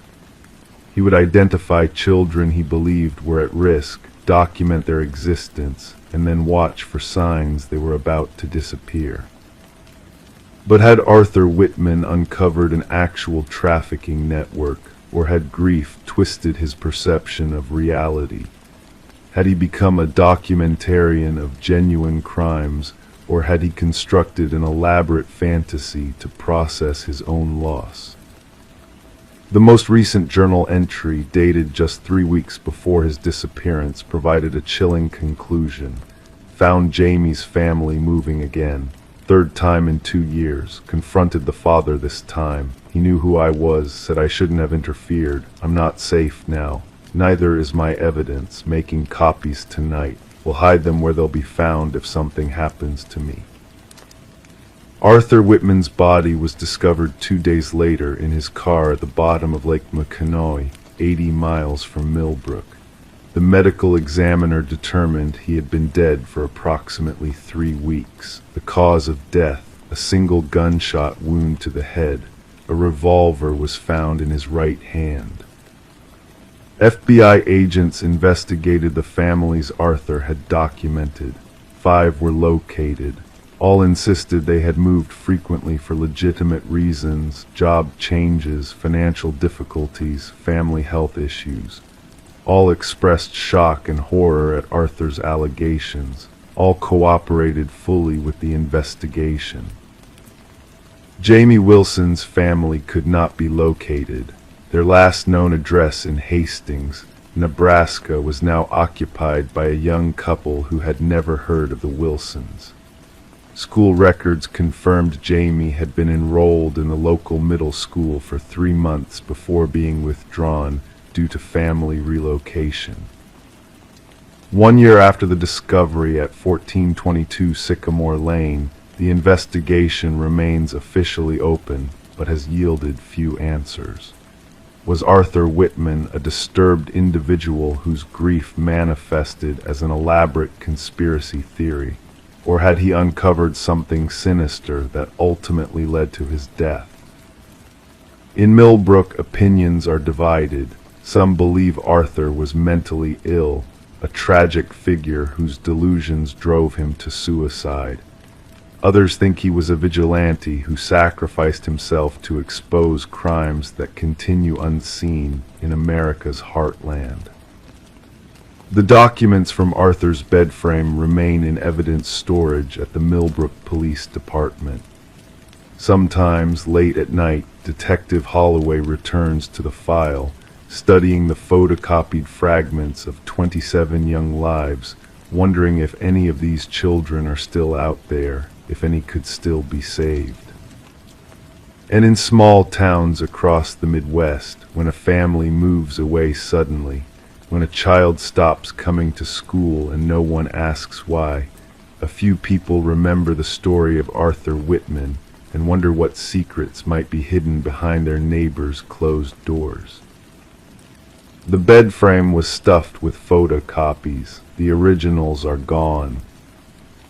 Crime ate all four walls in the nursery, chewed, gnawed, stripped down to the drywall. Some were deep enough to expose insulation. Embedded in one corner was a baby pacifier, fused into the wall with dried saliva. DNA tests confirmed it didn't belong to the baby. The Langford family had moved into the modest two-story colonial in Oak Ridge, Michigan, just 11 months before the incident. Sarah and Michael, both in their early 30s, had been searching for the perfect place to raise their daughter, Emma, who had just turned 1. The neighborhood was known for its safety, good schools, and quiet streets lined with maple trees that turned brilliantly orange in the fall. Sarah was a pediatric nurse who had reduced her hours to part-time after Emma was born. Michael worked remotely as a software engineer for a company based in Chicago. They were, by all accounts, an ordinary couple living an ordinary life. Neighbors would later describe them as friendly but private, the kind of people who would wave and smile but rarely initiated deeper conversations. On the morning of April 17, 2023, Sarah called her mother, Diane, at precisely 9:37 a.m. The call lasted 2 minutes and 14 seconds. According to phone records, this was unusually brief for their morning check-ins, which typically stretched to 30 minutes or more. When questioned later, Diane would recall that Sarah sounded distracted and mentioned something about a strange smell in Emma's room. She thought maybe an animal had died in the wall, Diane told investigators. She said she'd been smelling it for days, but Michael couldn't detect it. Security footage from the Langford's Ring doorbell camera showed the mail carrier delivering packages at 10:22 a.m. The carrier, Jeffrey Williams, would later testify that he heard what sounded like furniture being dragged across the floor from inside the house. He thought nothing of it at the time. At 11:47 a.m., Sarah sent a text message to Michael, who was working at a local coffee shop that morning to escape construction noise on their street. The message read, "Come home, something's wrong with Emma's room." Michael arrived home at 12:09 p.m. The Ring camera captured his hurried entrance, the front door left ajar in his haste. 17 minutes later, at 12:26 p.m., the camera recorded Michael running out of the house, phone pressed to his ear, his face drained of color. The 911 call was placed at 12:27 p.m. "I need police and ambulance. My wife, she's the baby's room, please hurry," Michael told the dispatcher, his breathing erratic, words fragmented. Officer Tanya Rodriguez was first to arrive on scene at 12:41 p.m. Her body camera footage would later become central to the investigation. As she entered the home, the camera captured Michael sitting on the bottom step of the staircase, head in his hands, rocking slightly back and forth. She was fine this morning, he repeated. She was fine. Officer Rodriguez proceeded upstairs, her footsteps creaking on the wooden steps. The hallway was dim despite the midday hour, all curtains drawn throughout the upper floor. At the end of the hall was a door painted pale yellow with a wooden sign spelling Emma in pastel letters. What Rodriguez found inside that room would haunt her for years to come. Sarah Langford was sitting cross-legged in the center of the nursery, surrounded by stuffed animals arranged in a perfect circle. Emma was nowhere to be seen. The crib stood empty, its sheets torn and twisted. The changing table had been pushed against the window, blocking most of the natural light. But it was the walls that commanded attention, every surface covered in bite marks, human bite marks, hundreds of them, some fresh enough that the drywall dust still hung in the air, others older, with yellowed edges suggesting they had been made days, perhaps weeks earlier.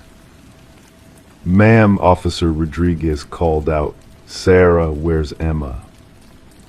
Sarah didn't respond immediately. When she finally looked up, her expression was eerily calm. "She needed to go back inside," was all she said, her voice soft and melodic. "They told me she needed to go back inside." A thorough search of the house revealed no sign of baby Emma. The basement door was locked from the outside with 3 separate padlocks that weren't standard to the home. When officers broke through, they found only empty storage boxes and cleaning supplies, no evidence of the child. The investigation that followed would uncover layers of a story far more complex than anyone initially imagined. Michael's parents arrived from Toledo that evening. His father, Robert Langford, appeared genuinely shocked by the situation. His mother, Catherine, however, asked a question that investigators found peculiar. "Did you check the walls?" When questioned about this statement, Catherine explained that Sarah had been sending her strange text messages for weeks about something living in the walls of Emma's room. She had dismissed it as new mother anxiety, especially since Sarah had been diagnosed with postpartum depression 3 months after Emma's birth.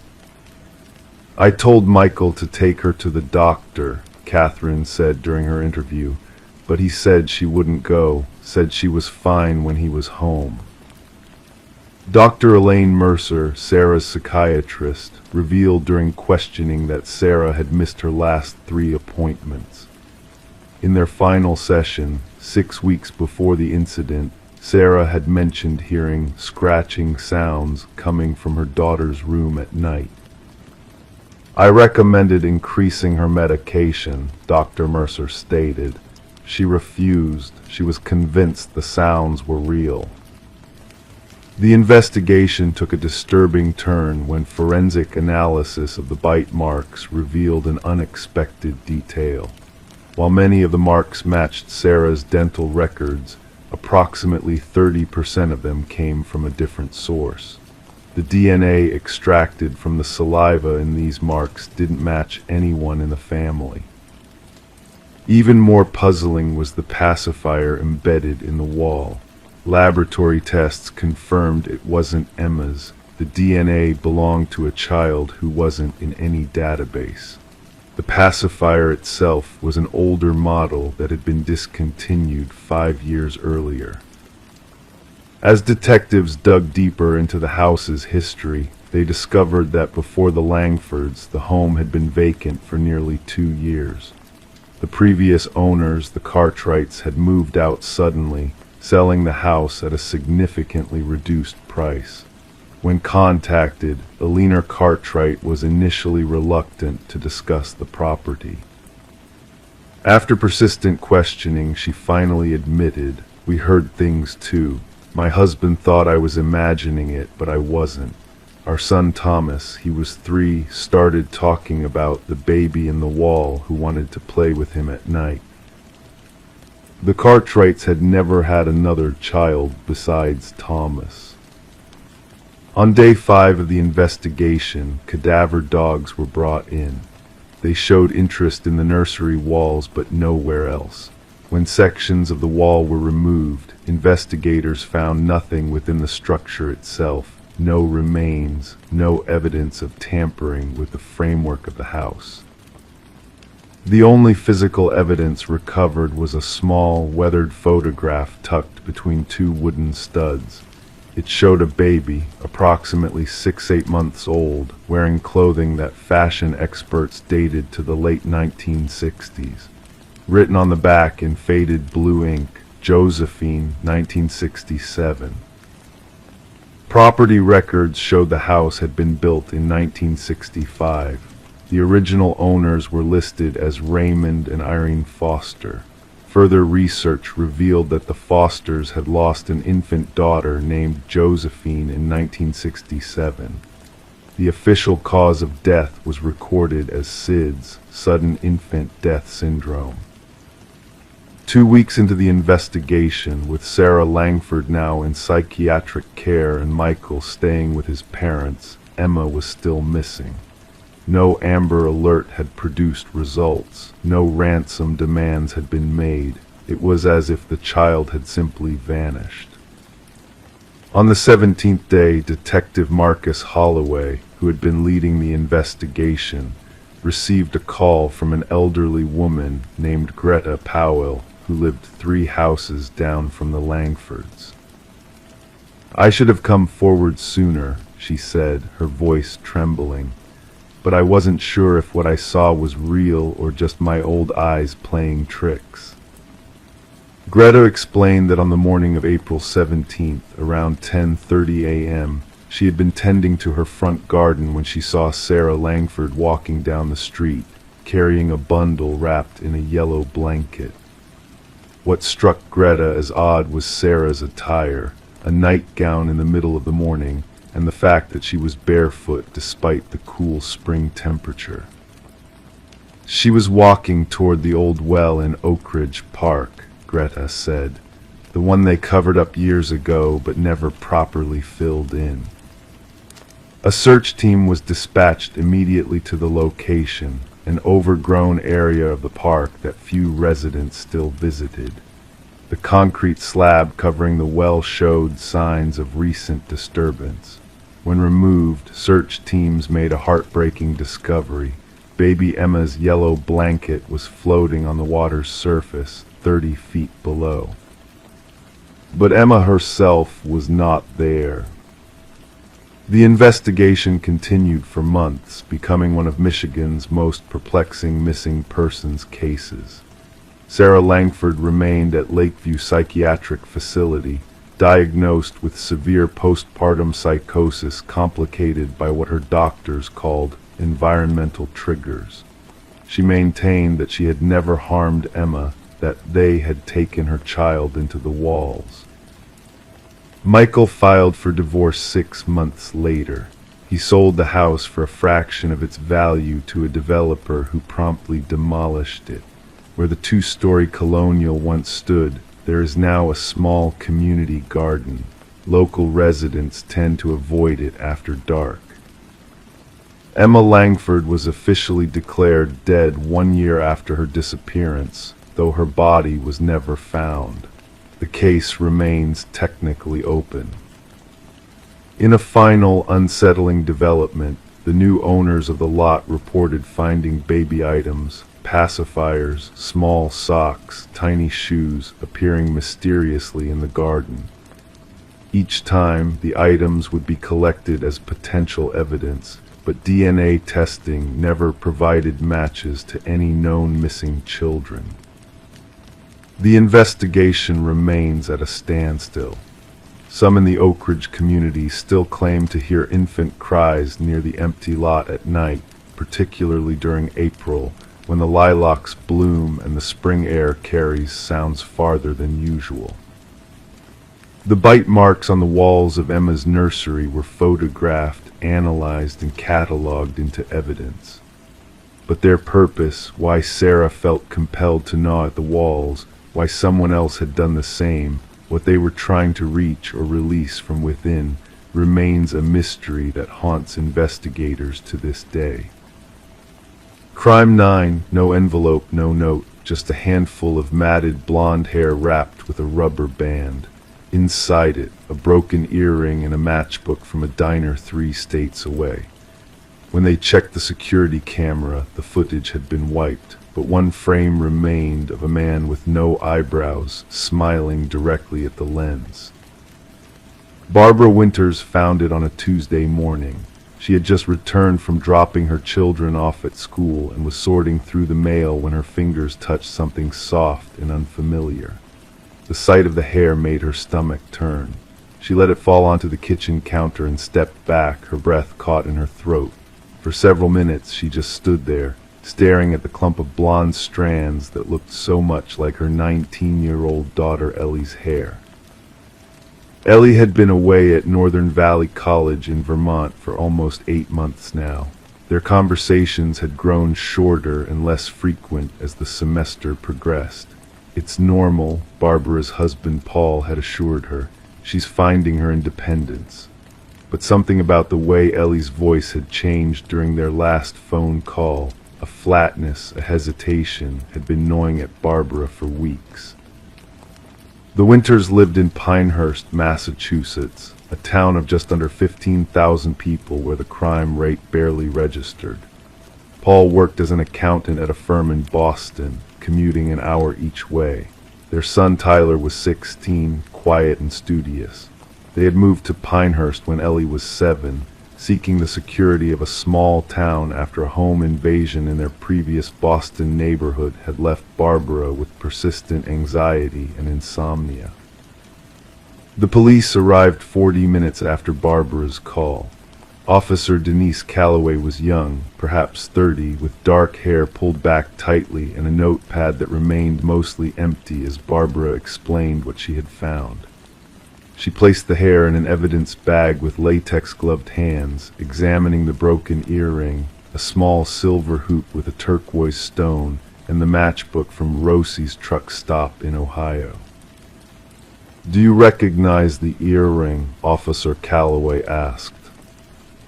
Barbara nodded slowly. "It's Ellie's. I bought her that pair for her 18th birthday last year." Officer Calloway made a note. "And when did you last speak with your daughter?" 11 days ago, Barbara's voice cracked. "I've texted her since then, but she only responded with one-word answers. I thought she was just busy with finals." The officer nodded, her expression careful and measured. "We'll need to check your mailbox for fingerprints, and I'd like to see that security footage you mentioned." Paul had installed the camera system after moving to Pinehurst, old habits from city life. It covered the driveway, front door, and mailbox. When they reviewed the footage from the past 24 hours, they found nothing but static from 2:14 a.m. to 5:37 a.m.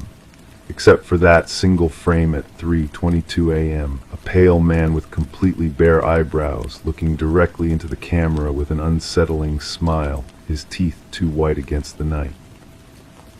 Detective Marcus Reed arrived at the Winters' home the following morning.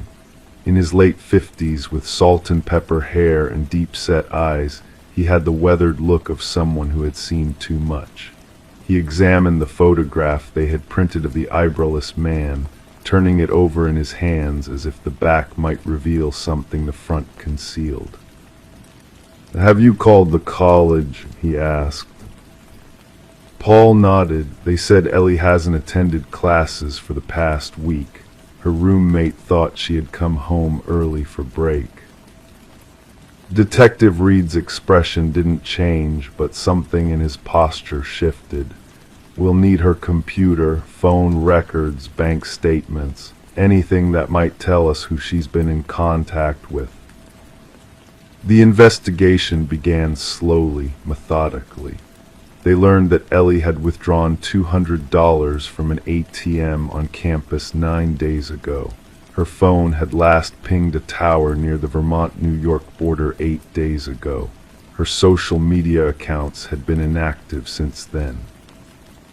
3 days into the investigation, they received the first call from Ellie's phone. Barbara answered, her hands trembling. "Hello," she whispered. There was silence on the other end, then breathing, slow and deliberate, before the call disconnected. The number was traced to a rest stop on Interstate 90, just outside of Cleveland, Ohio, less than 20 miles from Rosie's truck stop. Detective Reed assembled a team to review security footage from the rest stop and the truck stop. Meanwhile, he interviewed Ellie's friends and professors. A pattern emerged. Over the past 2 months, Ellie had grown withdrawn. She had dropped out of the campus theater group she had once loved. Her roommate mentioned a new friend, someone older who didn't attend the college. She never brought them around, the roommate said, but she'd get these calls and then disappear for hours. 5 days after the hair arrived, they found Ellie's car. It was parked behind an abandoned factory in Albany, New York. The interior was immaculate, too clean, Detective Reed noted. No fingerprints, not even Ellie's. In the trunk they found her suitcase, neatly packed with clothes for a weekend trip. And beneath that, a notebook containing pages of what appeared to be coded messages. Numbers and letters arranged in columns, circled phrases that meant nothing to the investigators. Barbara broke down when she saw the notebook. "This isn't Ellie's handwriting," she sobbed. "It's close, but it's not hers." The following day, another package arrived at the Winters' home. This time, it contained a Polaroid photograph of Ellie sitting at a diner booth, staring blankly at the camera. She was wearing the same clothes she had last been seen in on campus. On the back of the photo, written in handwriting that mimicked Ellie's but wasn't quite right, "I'm learning so much." Detective Reed placed officers outside the Winters' home. The FBI joined the investigation, focusing on the possibility of an interstate abduction. They identified the diner in the Polaroid as Rosie's truck stop. When agents visited, they found a waitress who remembered seeing Ellie 3 days earlier. "She was with a man," the waitress recalled. "No eyebrows, which is why I noticed him. Didn't talk much. She seemed distant, not scared exactly, more like she was somewhere else in her mind." The security footage from the truck stop had also been tampered with, but they managed to recover fragments. In one clip, the eyebrowless man could be seen speaking intensely to Ellie, who nodded mechanically as he talked. His hands moved constantly as he spoke, like he was conducting an orchestra only he could hear. On day 12, they traced a cell signal from Ellie's phone to an apartment complex in Detroit, Michigan. When the tactical team breached the third-floor apartment, they found it empty except for a chair in the center of the living room, a video camera on a tripod, and walls covered with photographs of the Winters' house, some taken years ago, others just days before. In the bathroom, they found blonde hair in the sink and a collection of makeup remover wipes stained with what appeared to be theatrical adhesive. In the kitchen trash, packaging for false eyebrows. That evening, as Barbara sat at her kitchen table staring at the phone, willing it to ring with news of her daughter, Tyler approached her with his laptop. "Mom," he said quietly, "I found something." He showed her a website, a forum for what they called reality artists, people who orchestrated elaborate disappearances as a form of performance art. Some lasted days, others months. There were discussions about the ethics of involving unwitting family members, debates about how far was too far. And there among the usernames was EllieMe21, Ellie's childhood nickname and birth year. Posts dating back 6 months detailed plans for what she called the Dissolution Project, a staged disappearance designed to explore the boundaries between identity and absence. The last post from 2 weeks ago read simply, Phase 2 begins tomorrow. The observer becomes the observed. Barbara called Detective Reed immediately. As they combed through the forum, they discovered that these reality artists often worked with accomplices, people who helped stage evidence and maintain the illusion of danger while the subject orchestrated everything from a distance. 3 days later, a final package arrived at the Winters' home. Inside was a USB drive containing a video of Ellie, seated in the chair from the Detroit apartment. She looked tired but unharmed. "By now you've probably found the forum," she said to the camera. "I'm sorry for the pain this caused, but I needed to understand something about disappearance and what remains when a person is gone. The man in your videos is Jeremy, a graduate student in my experimental theater class. The hair was mine, cut weeks ago and saved. The earring was deliberately broken." She paused, looking down. "I'm coming home tomorrow. I don't expect you to forgive me right away." The Winters waited at home the next day, but Ellie didn't arrive. Detective Reed tracked her last known location to a bus station in Chicago. Security footage showed her boarding a bus to Minneapolis, alone, carrying a backpack, her hair now cut short and dyed brown. 3 weeks later, Barbara received a postcard from Seattle. On the front, the city skyline. On the back, in Ellie's real handwriting, "Some dissolutions can't be reversed. I'm safe, but I can't come back to who I was. Please don't look for me. I'll find my way forward." The investigation remained officially open, but as months passed, it became clear that Ellie had no intention of returning. The FBI eventually classified her as a voluntary missing person. The forum where she had posted was shut down after other reality artists took their projects too far, resulting in actual criminal charges. For Barbara, the nights were the hardest. She would often find herself standing by the mailbox at odd hours, hoping for another message, another clue.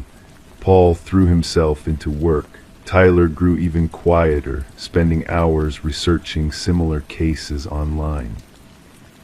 A year after Ellie's disappearance, Barbara was sorting through mail when she found an unmarked envelope.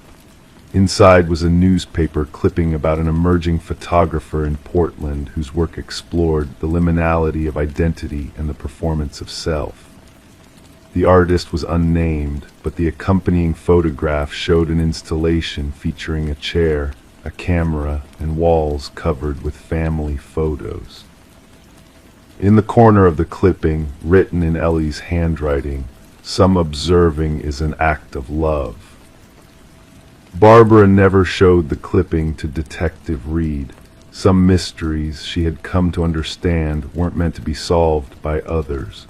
Some disappearances weren't about being lost, but about finding a different way to be found.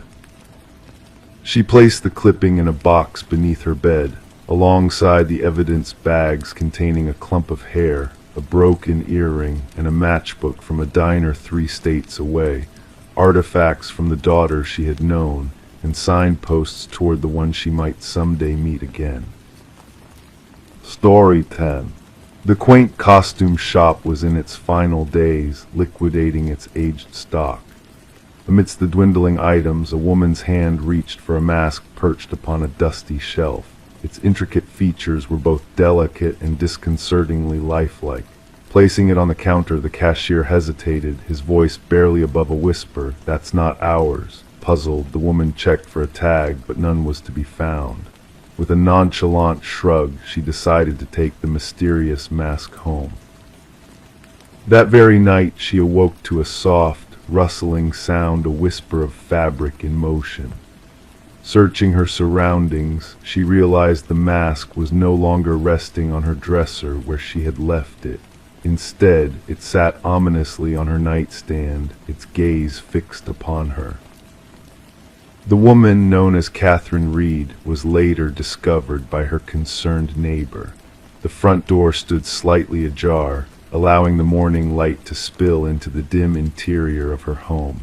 What awaited inside would forever haunt the minds of those who bore witness.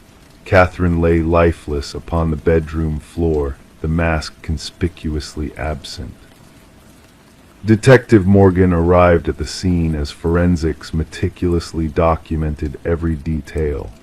The rhythmic clicking of the shutters provided a backdrop to the solemn voices exchanging observations. "No signs of forced entry," remarked an officer, jotting down notes in his pad. The detective, with a keen eye for the subtlest of clues, took in the room's nuances. A partially open drawer, a lipstick-stained water glass on the nightstand. Everything seemed ordinary except for the woman who would never open her eyes again. The medical examiner, with a solemn expression, declared the cause of death initially elusive. No visible wounds, no traces of a struggle, only a frozen mask of terror etched upon Catherine's face. Leaning in for a closer examination, the detective whispered, "Something frightened her to her demise." Catherine, an unassuming art appraiser, was known for her meticulous nature and passion for authenticity. Colleagues spoke of her exceptional eye for detail, her ability to detect even the subtlest of forgeries. Could her unparalleled talent have unwittingly led to her tragic end?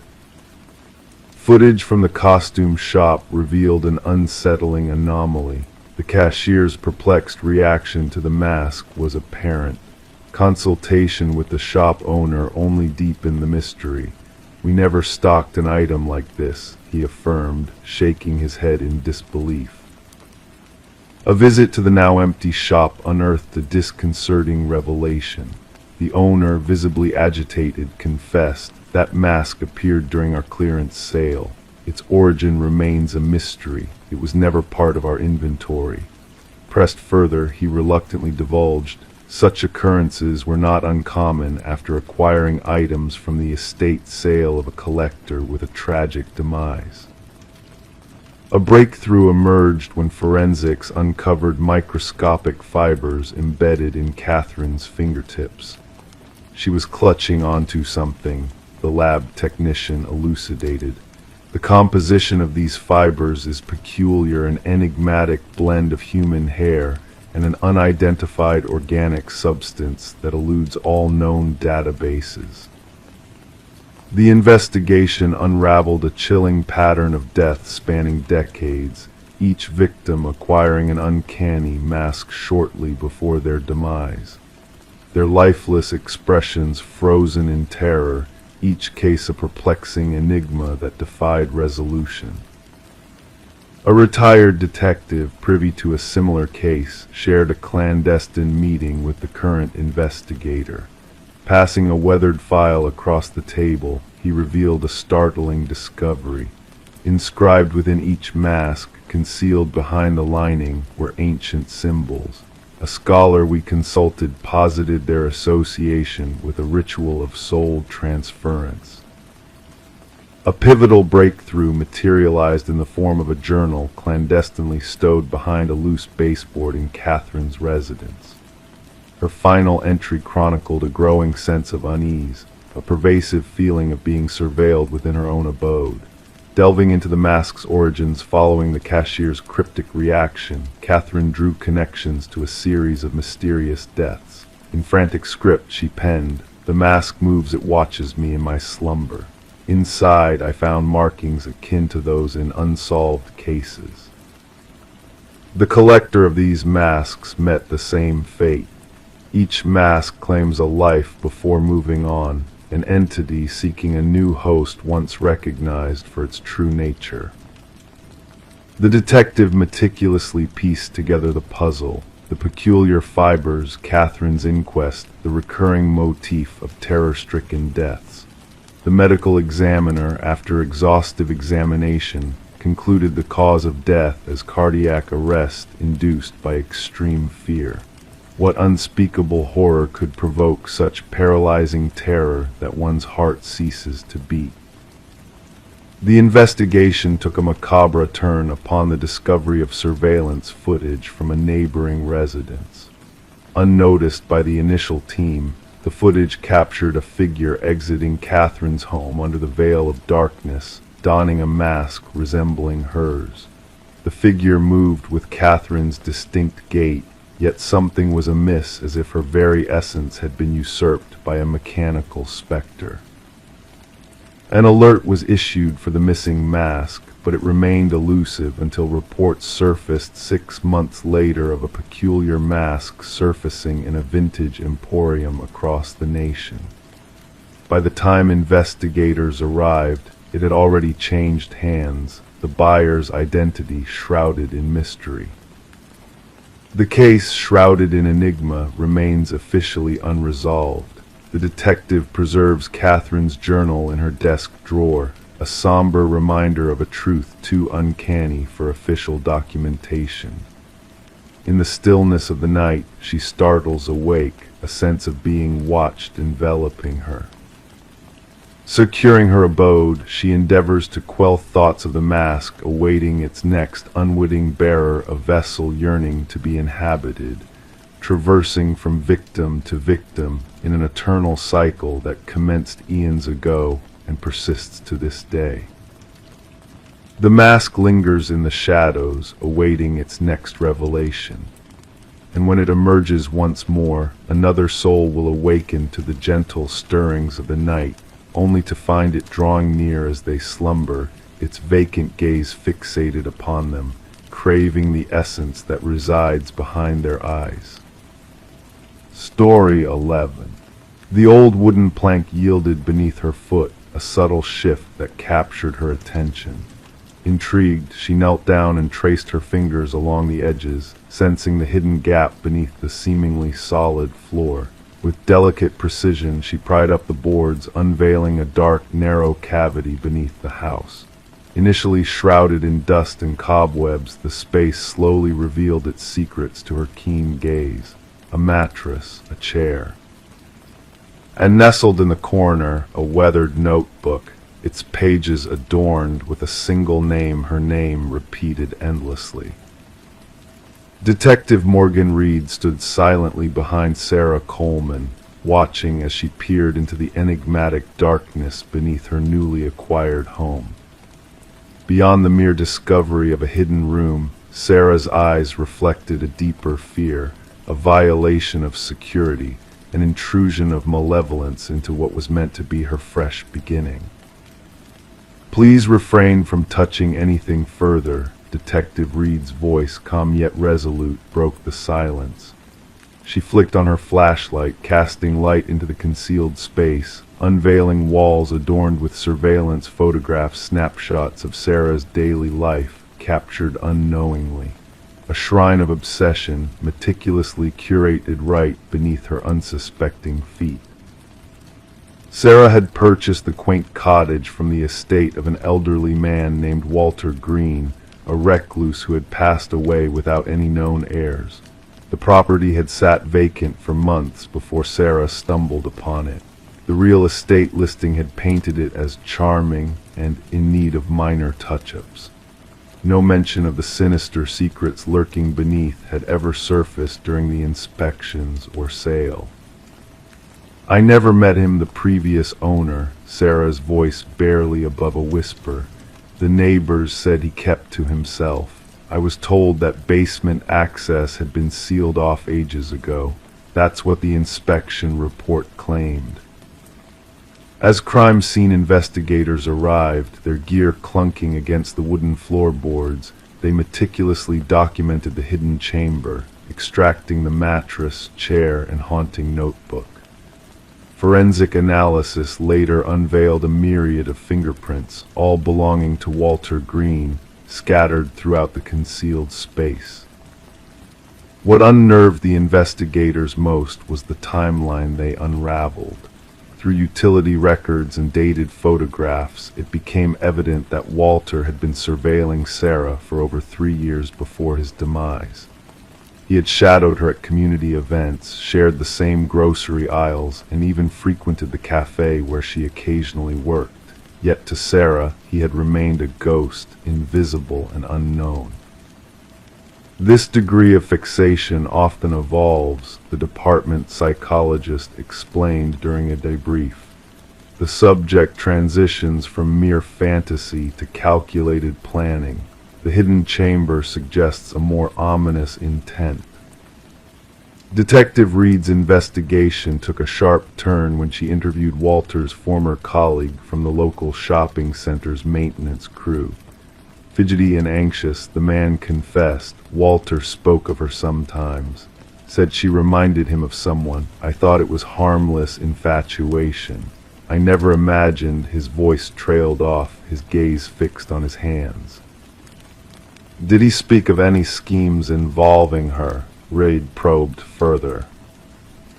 Not explicitly, but he had this phrase he'd repeat, something about belonging together. I thought it was just idle chatter. Securing a warrant to search Walter's workplace locker, untouched since his passing, led to a key that unlocked a storage unit registered in his name. The metallic door rumbled open, revealing a meticulous replica of Sarah's former apartment furniture decor, even a mannequin sporting Sarah's hairstyle. The calendar hanging on the wall bore a circled date, just a week following Walter's sudden demise, marked with a single word, together. Further digging unearthed Walter's troubled past, a history of institutionalization stemming from an infatuation with a teacher diagnosed with erotomania. Released into society, he had lived incident-free for decades until Sarah unknowingly reignited his dormant fixation. Spread across the conference table at the police station, crime scene photos painted a grim picture. In his mind, he believed they shared a unique bond, destined to be united, Detective Reed pondered aloud. Could she have crossed paths with him unknowingly, sparking this fixation? A fellow detective mused. Shaking her head, Reed replied, no tangible evidence. Sometimes these obsessions require only a slight prompt, a passing smile, a lingering glance for someone with his background that could suffice. Unable to find solace in her once beloved home, Sarah opted to sell the property, haunted by the what-ifs that lingered within its walls. During the final walkthrough with her realtor, she stood in the living room, a shiver running down her spine. I can't help but wonder what might have transpired if he hadn't passed away when he did, she murmured softly.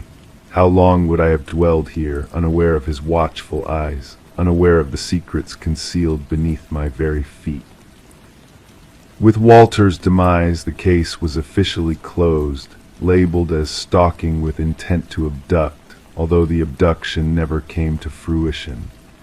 Sarah, now living far away, altered her routines, safeguarded her privacy, forever changed by the brush with peril. Occasionally, Detective Reed discreetly checked in on her, a silent reminder of how narrowly Sarah had evaded becoming another tragic headline. The cottage found new owners, oblivious to its dark past. The hidden chamber was sealed, the floorboards restored. Life carried on, yet for those privy to the truth, the tale of the room beneath the floor served as a haunting echo of the unseen perils that lurk, of monsters who slip through the cracks, and of victims who narrowly escape their fates. Story 12. The aged apartment held its secrets, pipes that groaned, floorboards that whispered tales of the past. But the new resident sensed something more, something unsettling in the night. The footsteps she heard were too precise, too deliberate to be mere echoes of the building settling. They descended from above, measured and slow, though she resided on the topmost floor. One evening, gathering her courage, she rapped on the ceiling with a broomstick. The sound ceased abruptly, leaving a heavy silence in their wake. Then, a single knock replied from within the confines of the ceiling itself. Sarah Coleman chose to keep the strange incident to herself, convincing her mind it was the timbers adjusting, or perhaps a small creature seeking refuge in the attic space. Despite her efforts to drown out the methodical footfalls that traversed the ceiling each night, she found no respite. Elevating the volume of her television, donning headphones to bed, she attempted to shield herself from the unseen presence that paced above her in the shadows of the night. Detective Morris was introduced to the apartment's enigma when a maintenance worker stumbled upon a concealed crawlspace during routine repairs. Removing a section of drywall near Sarah's unit to mend a leak, the worker uncovered a narrow passage not accounted for in the building's blueprints. Illuminated by his flashlight, the space revealed a makeshift living quarters, discarded food wrappers, empty water bottles, a soiled blanket, and a weathered notebook. Alerted by the building superintendent, Detective Morris, accompanied by his partner Detective Rivera, found the worker visibly shaken, muttering about someone dwelling within the walls, someone watching. The notebook chronicled detailed observations of Sarah Coleman, her daily routines, visitors, meals, entertainment preferences, even her sleeping patterns. The once neat handwriting devolved into erratic scribbles, interspersed with cryptic symbols. "The subject resists my influence," the final entry lamented. "She defies me. No one disregards me."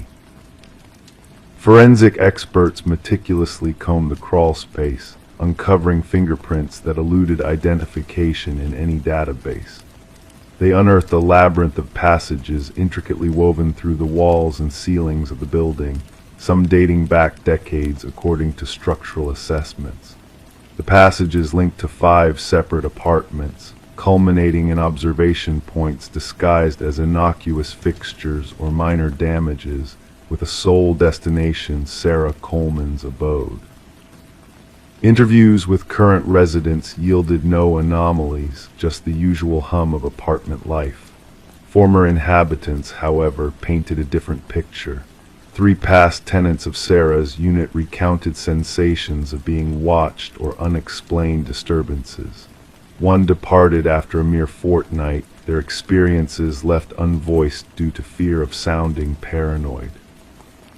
A breakthrough emerged when forensics uncovered microscopic blood traces in one of the crawl spaces. DNA analysis traced the blood to Martin Weaver, a former tenant who had vanished without a trace 4 years prior. Despite a missing persons report filed by his family, the case had grown cold. Martin had resided directly beneath Sarah's apartment. Revisiting Martin's disappearance, Detective Morris learned of his grievances regarding noises from the unit above his own. Confronting the occupant Edward, a reclusive man, Martin disappeared shortly thereafter. Edward vacated the premises the subsequent month, leaving no forwarding details. A pattern emerged from Edward's past residences. He favored top-floor units, maintained minimal social ties, and departed without warning. Further investigation unveiled Edward's ownership of remote rural land. A cabin on the property housed a sinister trove of photographs and notes of residents from various apartment buildings, including Sarah Coleman and Martin Weaver. Blueprints of ventilation systems, diagrams of structural vulnerabilities, and meticulous journals detailing the specimen's observations and habitat maintenance filled the space. A corkboard adorned with missing persons reports, 6 in total, all linked to former buildings Edward had inhabited. Beneath the board, gouges in the wooden floor hinted at prolonged dragging of a heavy object. Cadaver dogs led investigators to freshly disturbed soil behind the cabin, unveiling multiple graves. As forensic experts endeavored to identify the victims, Detective Morris returned to Sarah's building. Though the crawl spaces were sealed, residents sporadically reported faint noises. During the installation of enhanced security measures, workers stumbled upon a hidden notebook at the juncture of the hallway ceiling and wall, a recent addition to the chilling collection. The initial page bore a solitary line: "They found my old lair, but not my new one." The handwriting matched the previous journal. The final page depicted a crude diagram of Sarah's apartment layout, a new passage marked in crimson, accompanied by a date for that very night. Officers hastened to evacuate Sarah, only to discover her dwelling empty. Her phone rested on the kitchen counter, the television still murmuring in the background. In the bathroom, steam on the mirror unveiled a message etched by a finger. "Look up." The ceiling panel above the shower had been displaced. The manhunt for Edward, now identified as Edward Mercer, a former construction specialist skilled in renovations, remains ongoing. Thermal scans of Sarah's building revealed no lingering presence within the walls. Sarah Coleman remains unaccounted for, her case intertwined with similar vanishings across state lines. Authorities caution apartment managers about unauthorized alterations in concealed spaces. Yet the image that haunts Detective Morris most is not the graves or journals, but the unsuspecting residents captured in photographs. His mind echoes with the memory of Sarah, enveloped by the nightly footsteps above her, in an apartment devoid of an upper level. Sometimes in the solitude of his home, Detective Morris gazes upwards at his ceiling, listening, waiting, wondering who else may be listening too. Story 13. In the heart of a charming Victorian-era home, Michael and Sarah Klein embarked on a journey they never expected. What began as a simple renovation project soon spiraled into a mysterious tale that would unravel the very fabric of their reality. The old house whispered secrets hidden beneath layers of time and wallpaper. It all started with a water stain, a small imperfection in the master bedroom that beckoned them to peel back the layers of the past.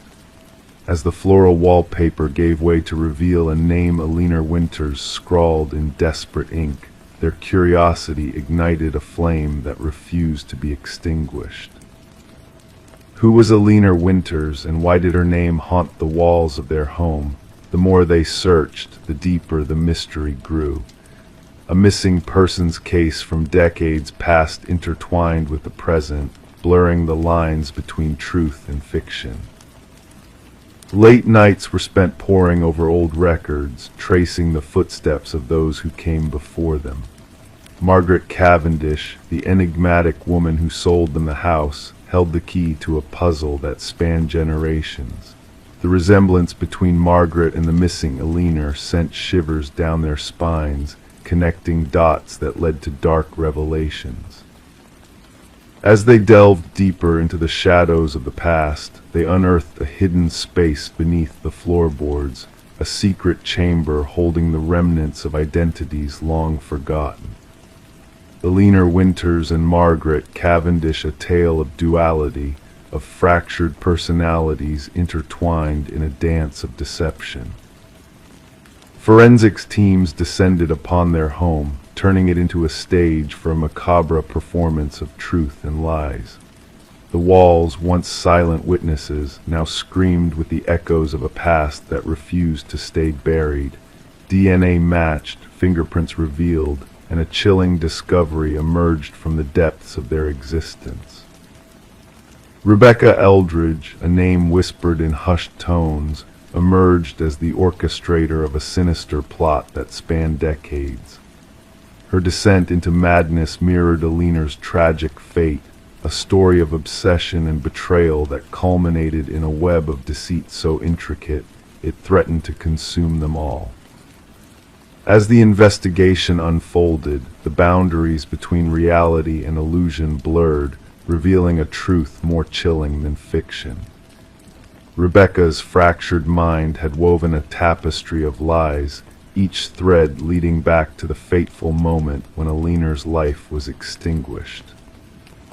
The garden, once a sanctuary, now held the remains of a long-lost soul, unearthed by the relentless pursuit of justice. Alina Winters found peace in the embrace of the earth, her story finally told, her legacy etched in the walls that bore witness to her tragedy.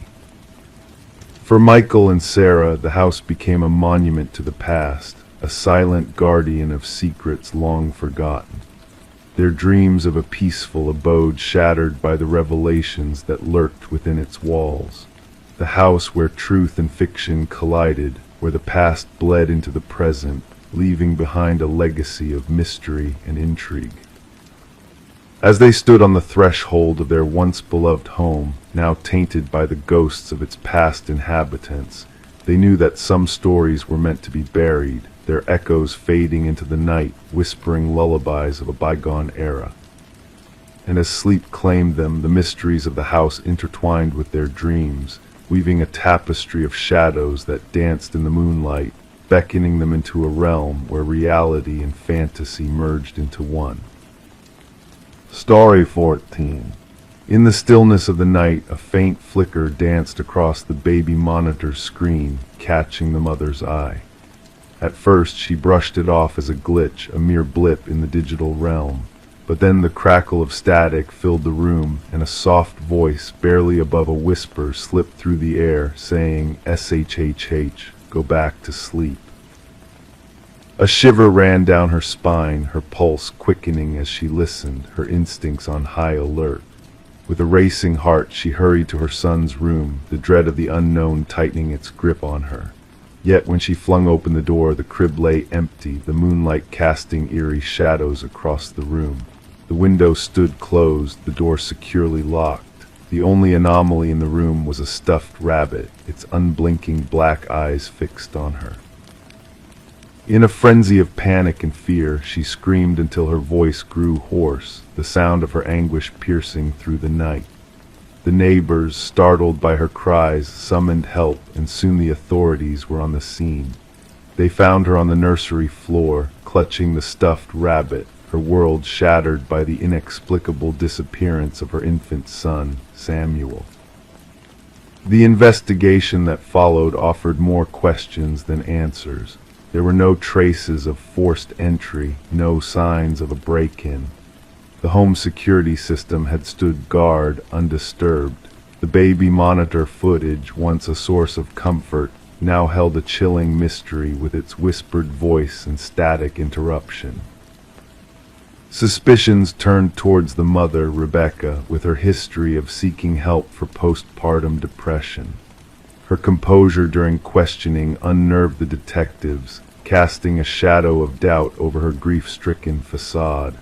Whispers of doubt and suspicion rippled through the community, casting a pall over the once tranquil neighborhood.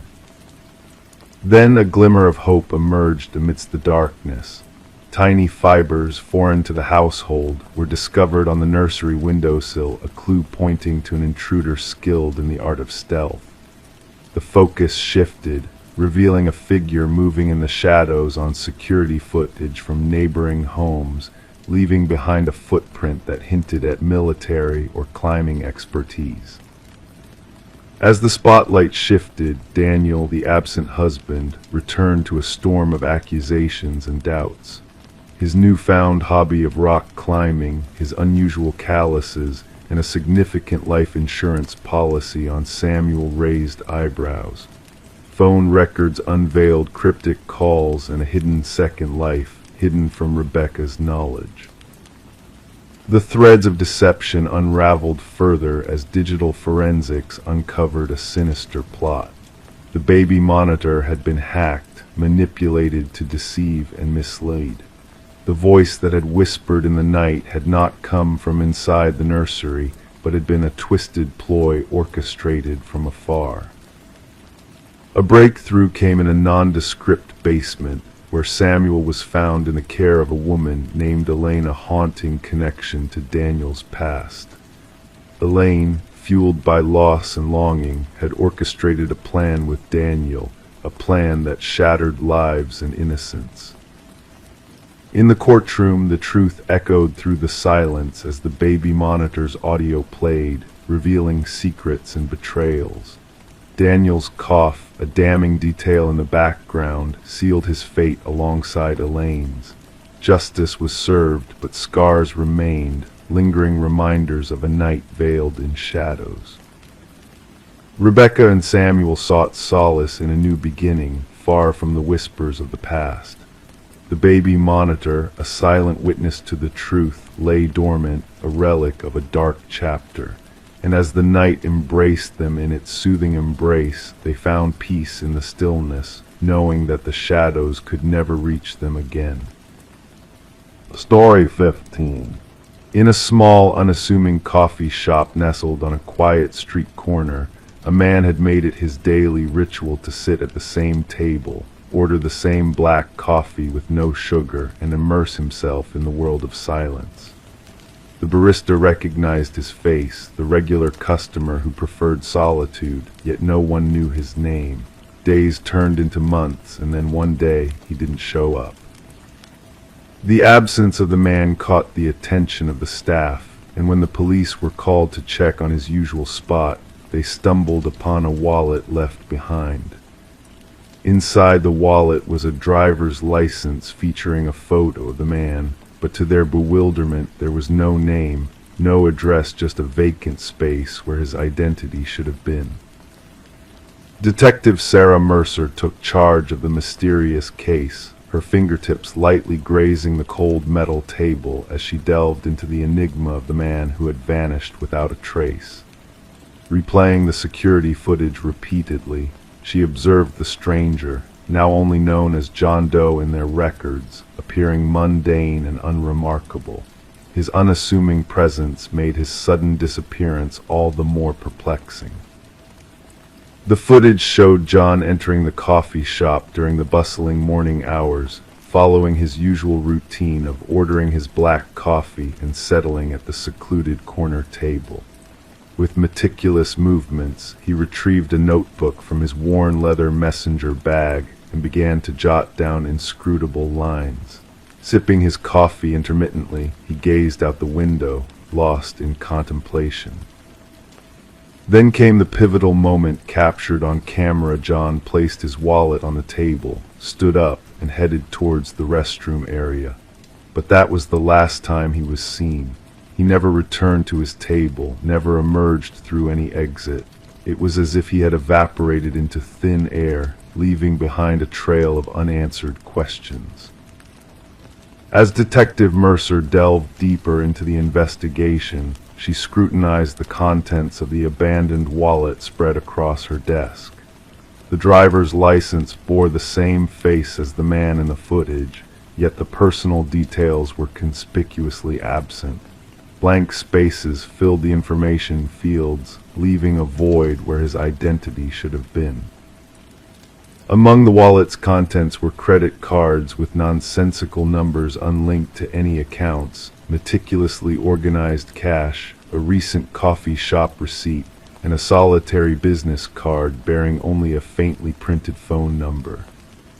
When Mercer dialed the number, silence greeted her, punctuated by the rustling of paper before the line disconnected abruptly. The barista who had served John for years could offer little insight into the mysterious man. He kept to himself, always engrossed in his writing, polite, tipped generously. Maybe had an accent, but he spoke so softly it was hard to discern, the barista recalled, her voice tinged with a hint of nostalgia. The notebook left behind by John revealed a cryptic array of coded text and intricate sketches of architectural designs unfamiliar to the area.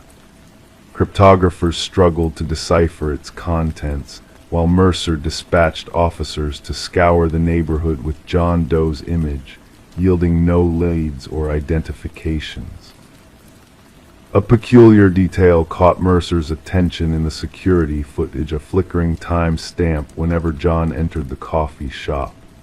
Despite the tech specialist dismissing it as a glitch, Mercer sensed there was more to the anomaly.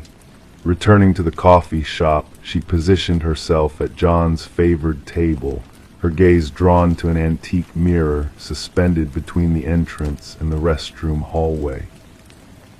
Intrigued by the mirror's ornate carvings mirroring symbols in John's notebook, Mercer probed the shop owner about its origins.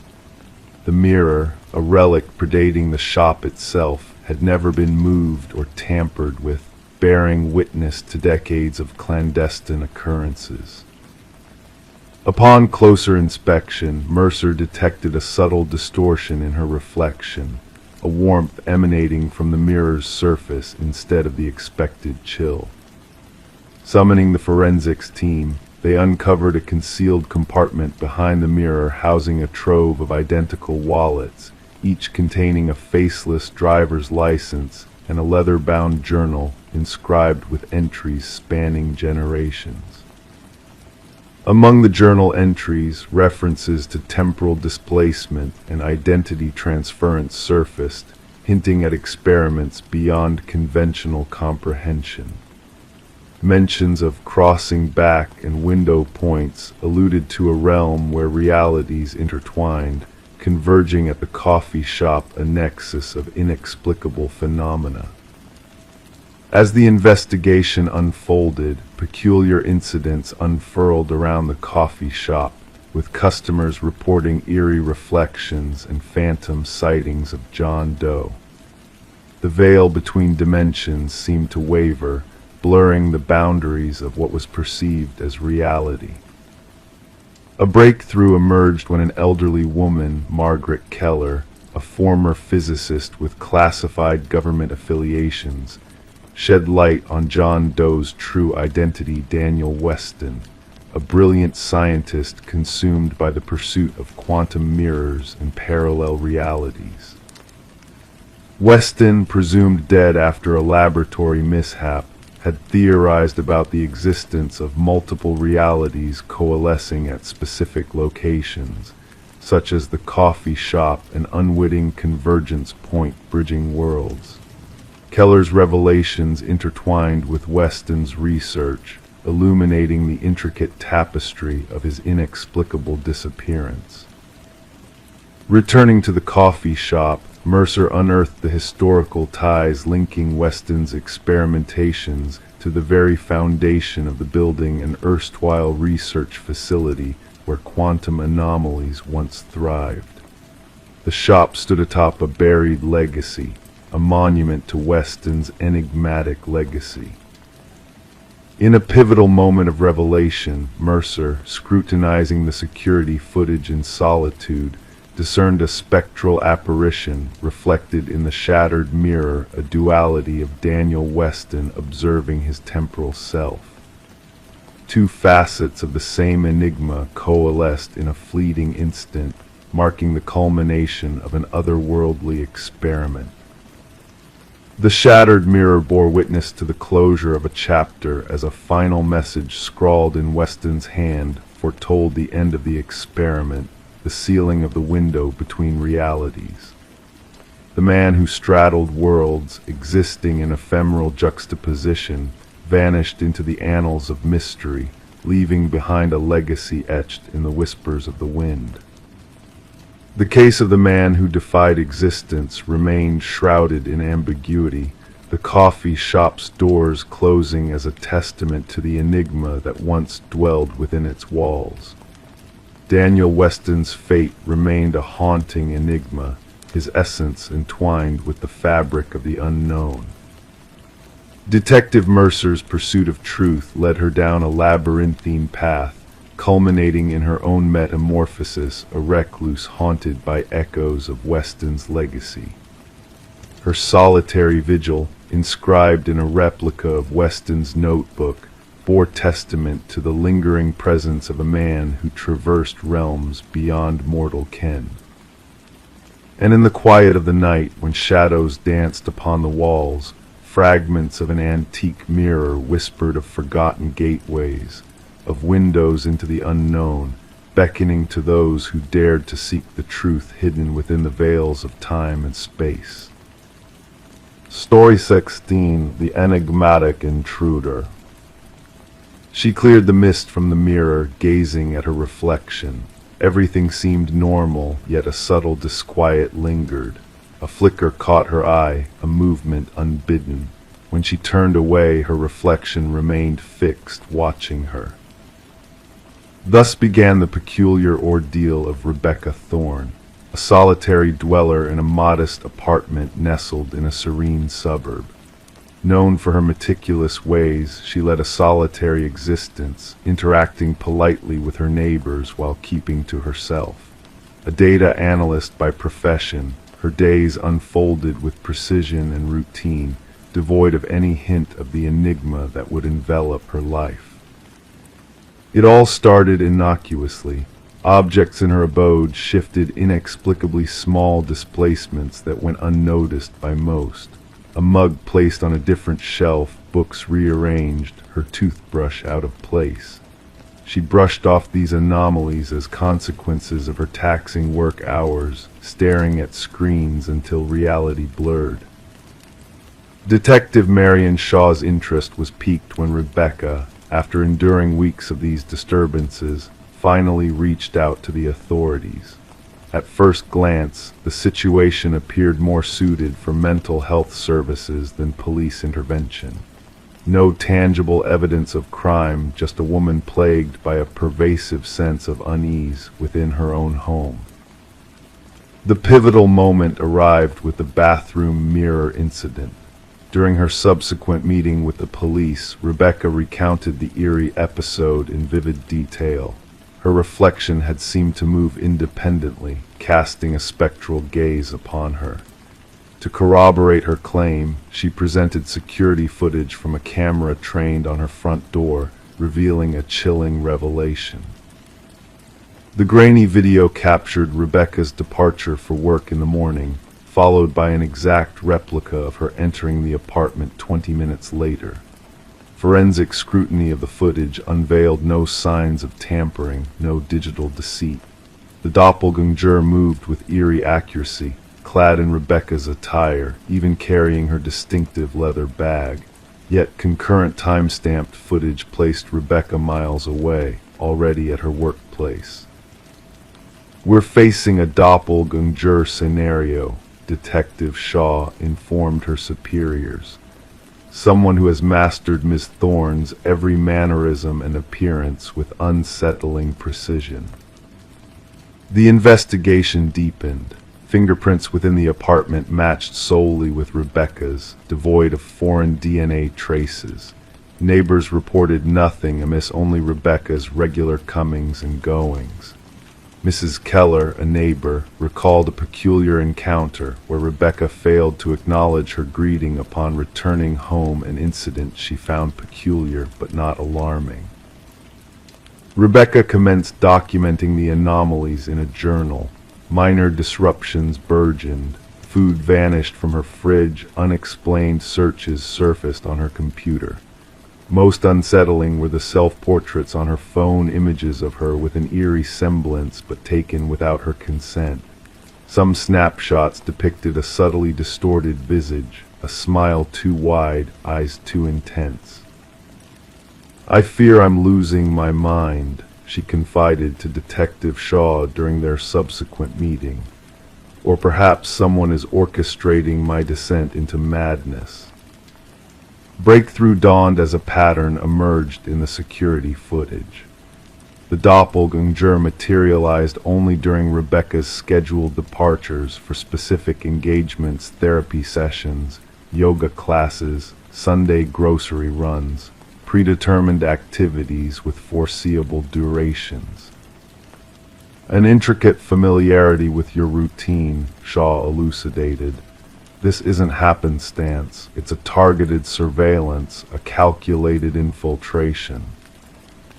A forensic psychologist theorized a fixation angle, a fixation on becoming Rebecca, inhabiting her life, possibly supplanting her entirely. Such fixations, though rare, found precedence in psychological studies. The perpetrator, typically undergoing a mental rupture, fixated on a victim symbolizing coveted traits, stability, beauty, success. The inquiry honed in on Lily Winters, a former colleague of Rebecca's. Dismissed due to escalating erratic behavior, Lily had shared proximity with Rebecca, often remarking on their similarities. Post-dismissal, she inundated Rebecca with unsettling emails, hinting at an eerie kinship. A search warrant led detectives to Lily's residence, unraveling a nightmarish tableau. One chamber mirrored Rebecca's bedroom with eerie precision walls adorned with clandestine snapshots of Rebecca, living her life unawares. A closet harbored replicas of Rebecca's attire, alongside meticulous notes on her habits, speech patterns, and idiosyncrasies. Most unsettling were the practice videos Lily mimicking Rebecca's gait, gestures, expressions. The evolution was palpable, a clumsy replication metamorphosing into an almost flawless emulation. "She aspired to become me," Rebecca murmured upon confronting the evidence. "Not merely mimicry, but erasure." Sophisticated tools for key replication and electronic card duplication surfaced in Lily's abode, alongside an intricate tracking system of Rebecca's movements. Lily's ultimate motives remained shrouded. Journals discovered in her dwelling oscillated between reality and fiction, occasionally referring to Rebecca in the first and third person within the same breath. The last journal entry sent shivers down spines. "Soon, only one of us will remain. The stronger shall endure." As authorities moved to apprehend Lily, she vanished, leaving behind a hasty evacuation, a stark indicator of her brazen intentions. A nationwide alert was issued, and Rebecca was ushered into protective seclusion, vigilantly monitored. For weeks, every site linked to Rebecca's prior existence underwent surveillance. Lily remained elusive. The saga culminated in a chilling twist when a security guard at Rebecca's former workplace reported a perplexing occurrence. Rebecca, though under protective custody, had been sighted entering the edifice. Video evidence corroborated the sighting, an exact replica of Rebecca wielding a valid ID, delving into her former workspace before exiting. The unsettling realization dawned Lily hadn't fled. She had assumed Rebecca's identity, usurping her life while the real Rebecca remained concealed. The case lingered unresolved. Lily Winters persisted at large, and Rebecca Thorne etched a new persona in a clandestine refuge. Detective Shaw preserved a photograph on her desk, two visages eerily akin. One bore Rebecca Thorne's semblance, the other Lily Winters. She scrutinized them, seeking nuances, searching for the telltale signs that set them apart. The true horror, Shaw imparted to fledgling detectives, isn't resembling another or sounding akin. It's yearning to embody someone so fervently that one forsakes their essence in the pursuit. Identity isn't just outward display, it's a sanctum we safeguard zealously, and at times it's only when threatened that we grasp its sanctity. Story 17. The apartment had sat in silence for months, a void waiting to be filled. When the new tenants arrived, their expectations were low, perhaps only dust, remnants of a past life left behind. Yet there was one door that refused to yield, a closet stubbornly locked from the inside. The landlord, with furrowed brow, finally broke the barrier, anticipating forgotten belongings or discarded items. What they discovered, however, sent a shiver down their spines. The walls bore witness to a desperate struggle, etched with deep, jagged scratches in the wood. And nestled in the corner, an ancient flip phone, its screen still aglow with a single, unread message. Detective Morgan Shaw, a seasoned investigator, had encountered her share of chilling scenes. But this one, devoid of blood or violence, stirred a sense of unease within her. Those marks spoke of confinement, of a battle for freedom. Summon forensics immediately, she instructed her partner, Officer Reed, who diligently captured each scratch with his camera, and gather all records of the previous tenants. The message on the phone simply stated, "I know what you did." The landlord, a jittery man with perpetually damp palms, recounted how the previous tenant had vanished suddenly, leaving rent unpaid. A quiet young woman kept to herself, Left about 6 months back, he murmured, avoiding the closet's gaze. No trouble, no complaints. Forensic analysis unveiled a haunting truth within those scratches, traces of blood, most belonging to a single person identified as Emma Caldwell, a 28-year-old woman reported missing. Yet there were 2 additional DNA samples. One remained a mystery, the other linked to a man supposedly deceased for 2 years. This defies logic, Shaw muttered as she pored over the lab results. Derek Mercer, declared dead in a past tragedy, now left his genetic mark in Emma's closet. Emma's living space painted a picture of interruption. Unopened mail, a forgotten coffee mug, a neatly arranged bed. Phone records hinted at a sudden halt in communication with her sister and a flurry of calls from an unknown number prior to her disappearance. The sister mentioned a mysterious boyfriend, Officer Reed shared. No name, just described as intense and private. Surveillance footage captured Emma entering her building one night, trailed by a shadowy figure in a baseball cap, eluding the cameras. The puzzle pieces began to align when partial fingerprints belonging to Derek Mercer were discovered on the closet's interior doorknob. He staged his death, Shaw concluded. But why, and what's his tie to Emma? The unidentified DNA sample led them to another missing woman, Lynette Porter, vanished 3 years earlier. Her description matched a visitor seen at Emma's apartment, linking Mercer to a web of deceit. Traffic cameras revealed Mercer's mother's car frequenting the area, with a figure resembling Derek spotted near Emma's building. The trail led to a remote property owned by Mercer's kin, where behind forbidding doors they unearthed Lynette Porter emaciated, imprisoned in conditions mirroring Emma's ordeal. "He forced me to witness," she whispered, haunted eyes gazing into emptiness. "Learn the fate of those who dare escape." Evidence mounted against Mercer, journals detailing his obsession with dominance, photographs of his victims, and damning videos of Emma's captivity. "She thought she could expose me," his voice echoed in the recordings. "No one reveals my truths." The hunt for Derek Mercer spanned jurisdictions, his capture revealing a chilling profile crafted by forensic psychologists. Mercer's desire was not merely to end lives, but to prolong suffering in confined spaces. Upon his arrest, a seaside destination awaited him, alongside tools of captivity in his possession. During interrogation, Mercer remained composed, asserting Emma had sent the incriminating message herself, a futile cry for help. The trial unveiled Mercer's elaborate ruse to evade justice, preying on women resembling his initial victim. Emma's fate remained a mystery, her final act a message to haunt her killer. The jury swiftly found Mercer guilty on all counts, his demeanor betraying a twisted satisfaction as he received a life sentence. Lynette Porter, now free from the shadows, addressed the court with resolve. "He dwells in darkness, but I shall bask in the light." The case reshaped missing persons investigations, emphasizing relational patterns and property scrutiny.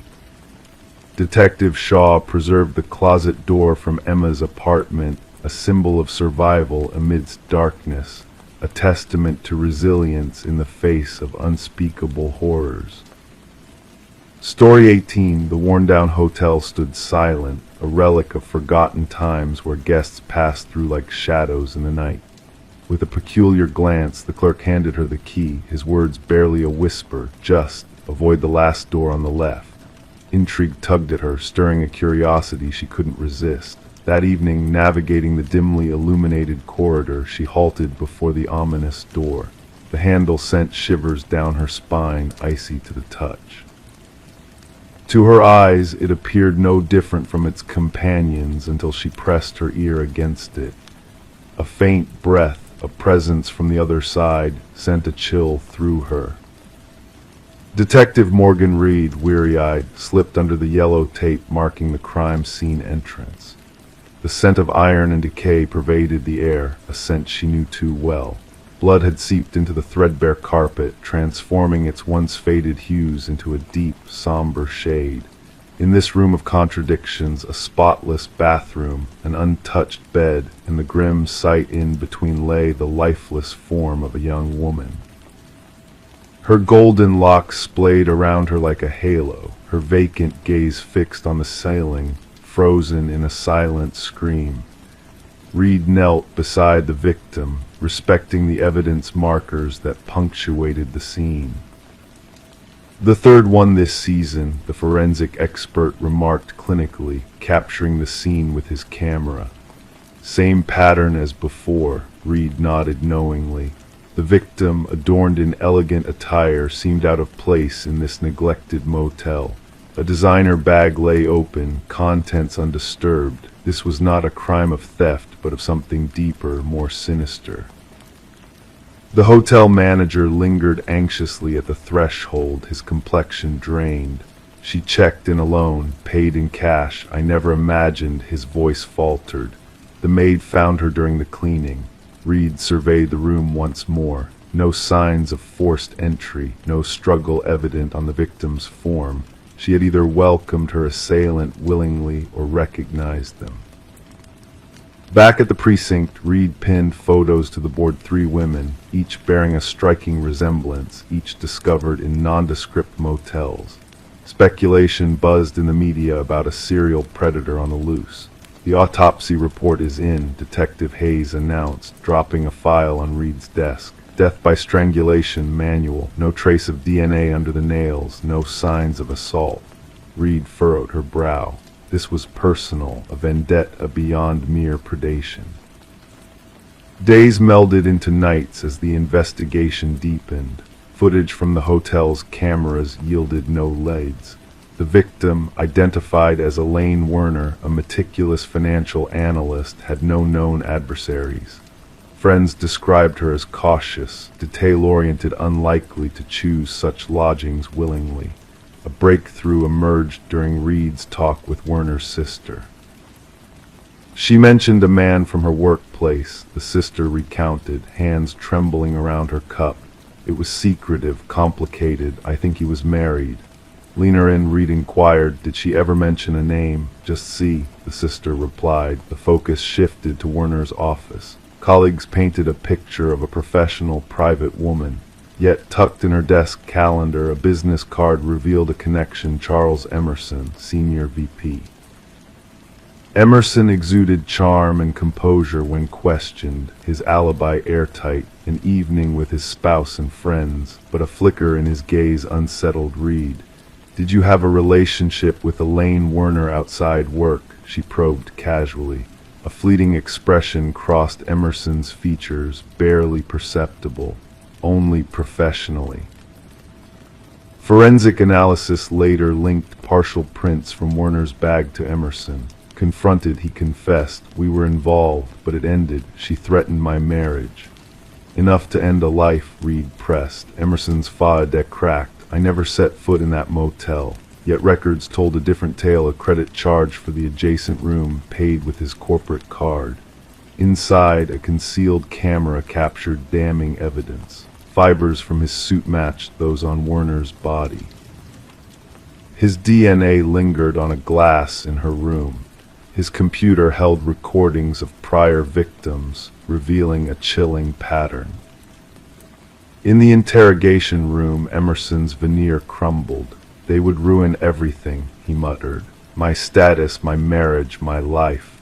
The trial unfolded swiftly, a spectacle of justice observed by 3 grieving families. Emerson's stoic demeanor remained unyielding, devoid of remorse. Life imprisonment awaited him, his mask slipping only for a fleeting instant when Reed met his gaze, a void where empathy should reside. The media dubbed it the door on the left case. Psychologists dissected Emerson's psyche, while true crime aficionados delved into every detail. For Reed, the case lingered, a haunting reminder of the darkness that lurks behind closed doors. In the evidence vault, 3 identical keys rest, artifacts of a chilling chapter that can never be erased. Story 19.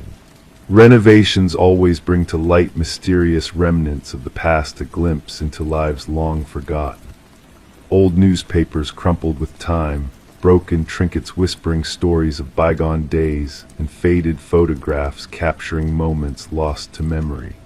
Sarah and Michael, drawn to the charm of a Victorian-era home, embarked on a renovation journey that would unravel more than they could have ever imagined. Beneath the worn floorboards of their new abode, nestled like a secret waiting to be revealed, lay a letter carefully folded within the shadows of the wood. The paper, fragile with age, bore a cryptic message that sent shivers down their spines. "Don't trust the one who knocked." Before they could comprehend the weight of those words, 3 sharp raps pierced the silence of the empty house, echoing with a haunting presence. Detective Alina Reed, with her seasoned eyes and steady hands, delved into the enigma that had woven itself into the very foundation of the home. The couple's unease was palpable as they recounted the chilling moment of the mysterious knocking. Background checks on Sarah and Michael painted a picture of normalcy newlyweds with no shadows lurking in their past. The house, however, held a history veiled in shadows. Once belonging to the Hargrove family, its halls whispered tales of bygone eras and silent secrets. The late Margaret Hargrove, the last resident, had left behind a legacy shrouded in mystery after her passing. Despite a seemingly ordinary life, there was an undercurrent of something amiss, a puzzle waiting to be solved. As Detective Reed unearthed the past, a tale of debts and deception began to unravel. Franklin Hargrove, a man haunted by his own demons, had crossed paths with a figure from the shadows, a collector known as Victor Mercer. Franklin's descent into the clutches of gambling debts had set off a chain of events that led to a dark revelation buried beneath the floorboards. Margaret's silent fears and whispered confessions, hidden within the pages of her diaries, painted a portrait of a woman trapped in a web of secrets and lies. The truth, long buried in the depths of the house, emerged with bone-chilling clarity. Mercer's fate, a grim reminder of justice delayed but not denied, brought closure to a chapter of darkness that had lingered for 2 decades. The house, now a silent witness to the shadows of its past, stood abandoned as Sarah and Michael chose to part ways with its haunted history. Local whispers spoke of spectral echoes in the night, a ghostly reminder of the secrets that lay dormant within its walls. The note, a poignant artifact of a bygone era, remained a chilling testament to the warning that had gone unheeded. In the quiet stillness of the vacant house, where time and memory intertwined, the legacy of those who came before lingered like a whispered promise. Detective Reed, in her final reflections, pondered the mysteries that endure beyond the confines of logic and reason. Some truths, she mused, are destined to remain shrouded in the mists of the unknown, haunting the corridors of our imagination with their enigmatic presence. Story 20. The quiet hours of the night, a mysterious call echoed through the darkness, a mere pocket dial filled with static and muffled whispers.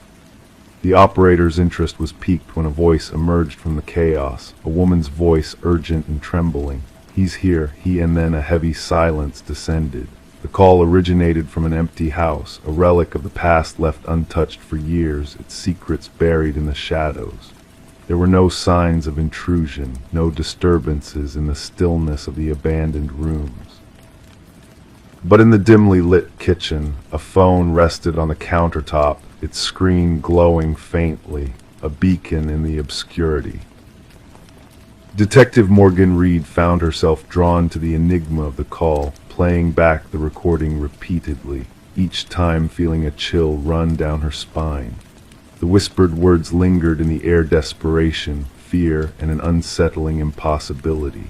The house had once belonged to the Sullivans, a family torn apart by a tragic fire that had ravaged their home years ago.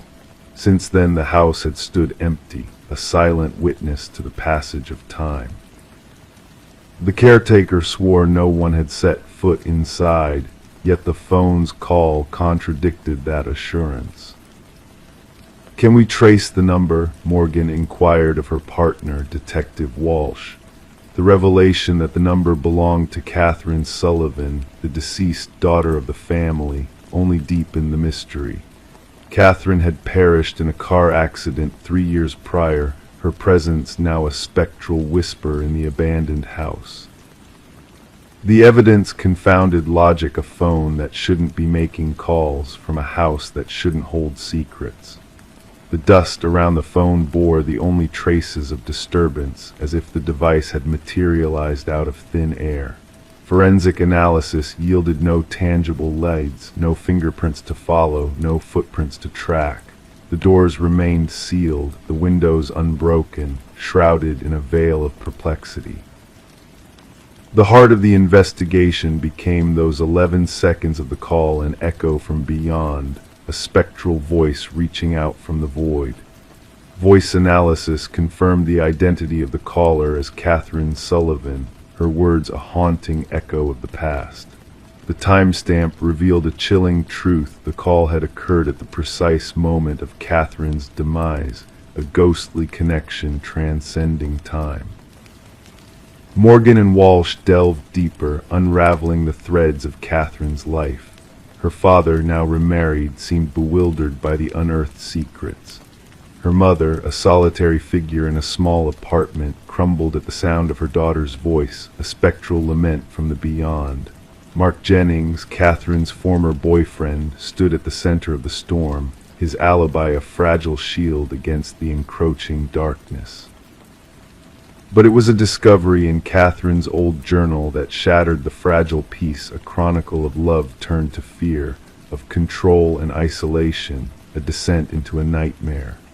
The final entry bore a chilling prophecy, a plea for justice from beyond the grave. Mark's facade crumbled under the weight of evidence, his denials ringing hollow in the face of Catherine's unwavering truth. As the investigation unearthed long-buried secrets, a grim revelation came to light. A second phone, buried in the earth, a silent witness to a tragedy. Deleted texts whispered of betrayal and treachery, of a life cut short by a malevolent hand. The pieces of the puzzle fell into place, painting a portrait of a man consumed by darkness, a predator hiding in plain sight. When the truth was laid bare, Mark's elaborate facade crumbled, revealing the depths of his depravity.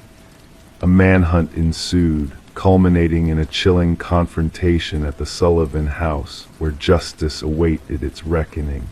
Mark's whispered confessions echoed through the empty rooms, a hollow plea for absolution. In the hushed confines of the courtroom, the jury's verdict rang out a sentence of guilt, a verdict of justice served. Catherine's mother clutched the journal to her chest, a bittersweet solace in the face of tragedy. The phone from the abandoned house remained a silent sentinel, a relic of the past that whispered of a life taken too soon. And so the echoes of Catherine's voice lingered in the stillness, a testament to the resilience of the human spirit, a reminder that even in death, the silence will find a way to speak.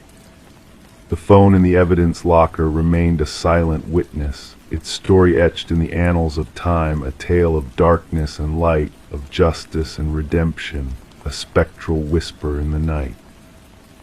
Story 21. The tale of the new homeowners began with a peculiar occurrence, the crackling of the old intercom system in the dead of night. A relic of bygone days, rewired but left in oblivion. The husband, plagued by curiosity, finally pressed the button one fateful night. A whisper, like a ghostly echo, crackled through the ancient speaker. "Why did you come back?" His hands trembled as he recoiled in shock. His wife, standing behind him, denied speaking those words.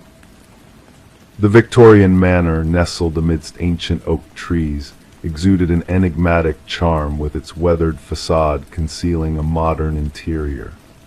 Daniel and Meredith Parker, enamored with history, had acquired the property at an unexpectedly affordable price, despite the real estate agent's uneasy demeanor during the initial tour.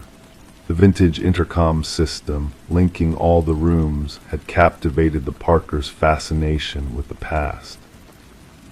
Detective Sarah Reeves arrived at the manor, the gravel crunching under her unmarked vehicle's tires. The call had hinted at a possible break-in, but an underlying unease in the dispatcher's voice hinted at a deeper mystery. Daniel Parker, his pallor unsettling under the dim porch light, welcomed Detective Reeves inside. It all started with the intercom, he began, leading her through the grand foyer. Static whispers, then coherent sentences. My wife thought I was imagining it until she heard it too. In the living room, Meredith sat rigid on an antique sofa, her grip on a steaming mug unyielding. We uncovered something behind the wall, she revealed abruptly. Daniel wanted to expand the kitchen pantry, and behind the drywall her voice faltered. Hidden behind the wall, encased in decaying plastic, was a small leather-bound journal. Detective Reeves, donning gloves, gingerly turned the brittle pages. The elegant yet frantic script belonged to Alina, the apparent previous owner, detailing her fears of her husband Vincent's malevolent intentions. The final entry, 30 years old, marked the end of Alina's chronicle. The previous owners had acquired the house from an elderly man who had relocated to a retirement community. Vincent and Alina Blackwood's dark history unfurled as the investigation progressed. Property records confirmed their ownership, with Vincent selling the house after Alina's sudden disappearance. No divorce proceedings, no change of address, no financial activity in Alina's name post her final journal entry. Ground-penetrating radar unveiled anomalies beneath the garden shed's concrete foundation. As the concrete crumbled, human remains emerged, a woman in her 40s bearing signs of blunt force trauma. A wedding band inscribed to Alina, "My eternal love," was among the remains. Vincent Blackwood, now aged and confined to a care facility, confessed to the crime when confronted with the evidence. His chilling admission revealed a carefully constructed narrative of Alina abandoning him, sustained by forged postcards and decades of deceit. The trial swiftly concluded with Vincent pleading guilty to murder. The judge acknowledged the meticulous planning and prolonged deception, condemning Vincent's actions. Daniel and Meredith, unable to endure the house's dark past, sold the property after a solemn memorial for Alina in the restored garden. The intercom, a bearer of secrets, was removed by the subsequent owners during renovations. Detective Reeves revisited the Blackwood case file before its archival, pondering how the house had unraveled its enigma across time. The justice system had finally confronted Vincent Blackwood, thanks to Alina's resolute voice from beyond. Local law enforcement dubbed the case the house that answered back. Detective Reeves on occasion drove past the property on her way home. She never halted but slowed down, the window partly open, attuned to whispers carried by the wind. Story 22, The Discovery. In the quiet depths of the attic, hidden beneath a worn blanket, they stumbled upon it.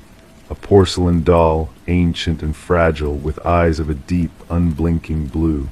Sarah and Michael, the young couple who had purchased the Victorian house at auction, were taken aback by its unexpected presence. They chuckled nervously, dismissing it as just another piece of forgotten history. That night, a subtle unease lingered in the air as they retired to bed. The stillness seemed to stretch endlessly, wrapping around them like a heavy cloak. And come morning, the doll was no longer nestled in the attic shadows. It had silently moved to perch at the foot of their bed, a silent sentinel in the dim light. Detective Rachel Winters, a keen investigator with a sharp mind, was called to the scene on a crisp autumn morning. Inside the master bedroom lay a female victim, her form arranged in a chillingly unnatural pose, eyes wide with a frozen terror. In the hallway, the male victim appeared as if caught in a desperate attempt to flee an unseen horror. With meticulous care, Detective Winters observed the scene, noting the deliberate arrangement of the bodies, as if they were mere dolls in a macabre display. The absence of any signs of struggle or forced entry only deepened the mystery shrouding the tragedy. As the investigation unfolded, whispers of strange occurrences within the house began to surface. Neighbors spoke of shadows moving behind curtains where no one should be, and ghostly laughter echoing through the empty halls in the dead of night. Each tale added a layer of disquiet to the already perplexing case. Forensic experts combed through the house, uncovering traces of antique fabrics and the absence of any foreign DNA or prints. It was as if the perpetrator had left no tangible mark, existing only as a phantom presence lingering in the shadows. Delving into the history of the property revealed a chilling pattern of unexplained deaths spanning decades. 3 previous owners had met mysterious ends, each case shrouded in eerie inconsistencies and whispers of the supernatural. A connection began to emerge, one that led back to a renowned doll maker who once called the house his home. The dollmaker's tragic past, marked by the untimely death of his daughter under suspicious circumstances, cast a haunting shadow over the investigation. Rumors of his unorthodox methods and the whispered secrets of binding spirits to his creations painted a picture of dark arts woven into the very fabric of the house. As Detective Winters delved deeper, she unearthed a series of old photographs hidden beneath the attic floorboards. Among them, a chilling image stood out, a doll, eerily identical to the one discovered by Sarah and Michael, appearing to shift positions between each frame as if possessed of a life of its own. Infrared scans of the walls revealed ghostly handprints trailing from the attic to the master bedroom, along with a mysterious residue that defied classification. The truth seemed to elude them, slipping through their grasp like mist. A chance encounter with a distant relative of the dollmaker unveiled dark family secrets, hinting at rituals that transcended the boundaries of the living world. The line between reality and nightmare blurred as whispers of animated dolls and bound spirits danced on the edges of perception. Despite her best efforts, Detective Winters found herself at a crossroads, faced with a case that defied logic and reason. The doll remained at large, its presence a lingering specter haunting the edges of her consciousness. In a final act of defiance, Detective Winters chose to keep the doll as evidence, locking it away in a secure cabinet at the station. But the morning after, the doll vanished, leaving behind a trail of unanswered questions and a sense of unease that lingered in the air. The house, tainted by its dark legacy, changed hands once more, its troubled past casting a shadow over its grandeur. The new owners, wary of the whispers that clung to its walls, discovered the attic empty save for a solitary blanket, a silent witness to the mysteries that lay buried within. And so the tale of Sarah and Michael, of Detective Winters and the haunted doll, faded into the annals of unsolved mysteries, a whispered legend that echoed through the corridors of time. The truth remained elusive, a ghostly presence that refused to be laid to rest. As the years passed, the house stood silent and still, its secrets locked away in the attic, waiting to be discovered by those brave enough to seek the truth. And on quiet nights, when the world slumbered and the shadows danced, a faint laughter would drift on the wind, a reminder of the darkness that lurked within the heart of the old Victorian house. Story 23 appeared in the post, wrapped in a simple envelope with no sender's details. A lone brass key weathered by time. The homeowner couldn't place it, but there was a strange sense of familiarity about it. Trying it in every lock she owned, no door budged. It didn't belong to her. Yet when she set it on the coffee table, the antique grandfather clock in the hallway let out a solitary, eerie chime despite being silent for years. Sarah Miller alerted the authorities after stumbling upon the enigmatic key. What seemed like a peculiar coincidence swiftly unraveled into one of the most unsettling criminal inquiries the serene suburban area had ever witnessed. Initially, the responding officer brushed off her worries. A key in the mail, probably a mix-up, he conjectured, but Sarah couldn't shake the feeling that something was amiss. Reluctantly, the officer took the key as evidence, mostly to pacify her, sealing it in a small evidence bag that would later become pivotal in a sprawling investigation. Detective Robert Harmon received the case dossier during the morning briefing. A seasoned investigator with a special victims unit, he possessed a knack for sensing cases that would spiral beyond their seemingly innocuous beginnings. The brass key sat on his desk, unassuming yet oddly disquieting. Background checks on Sarah revealed no criminal past. A retired high school English teacher, widowed with grown children living far away. Nothing dubious in her financial records, phone logs, or social media. She seemed just as she claimed, an unwitting recipient of something unusual. The forensic team found only Sarah's fingerprints on the key. The envelope yielded nothing but a standard postmark from the regional distribution center. No DNA, no trace evidence. The key itself was a common Schlage, well used and likely several years old. The breakthrough arrived unexpectedly when Detective Harmon decided to run the key's unique bidding pattern through the department database. A cold case from 7 years prior had documented an identical key pattern linked to a storage unit where investigators discovered blood-stained carpet, cutting tools, and photos of unidentified women. The original investigation had hit a dead end due to insufficient evidence to pinpoint a suspect. Harmon delved into the dusty case files. The retired detective who had handled the case was long gone. The storage unit had been rented under a false identity, paid in cash. Surveillance footage had been overwritten. The evidence collected had produced partial DNA samples, but no matches in any criminal database. The photos retrieved from the storage unit depicted 5 different women, all appearing unconscious. Only 3 had been identified during the initial investigation, all reported missing but never found.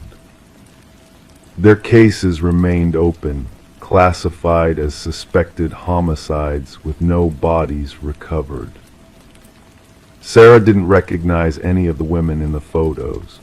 As the investigation progressed, she grew increasingly uneasy, fortifying her home with new locks and a security system. The lingering question, why send her this key? Harmon ordered a fresh analysis of the original evidence using newer methods. The partial DNA sample was expanded and cross-referenced through genealogical databases, resulting in a distant familial match, a second cousin twice removed from the suspect. Tracing back through family trees, investigators honed in on Harold Jenkins, who had resided just 2 streets away from Sarah until moving 6 years ago. His current whereabouts were a mystery. Further probing unveiled that Jenkins had been a substitute teacher at the same school where Sarah taught, though their interactions were scantily documented.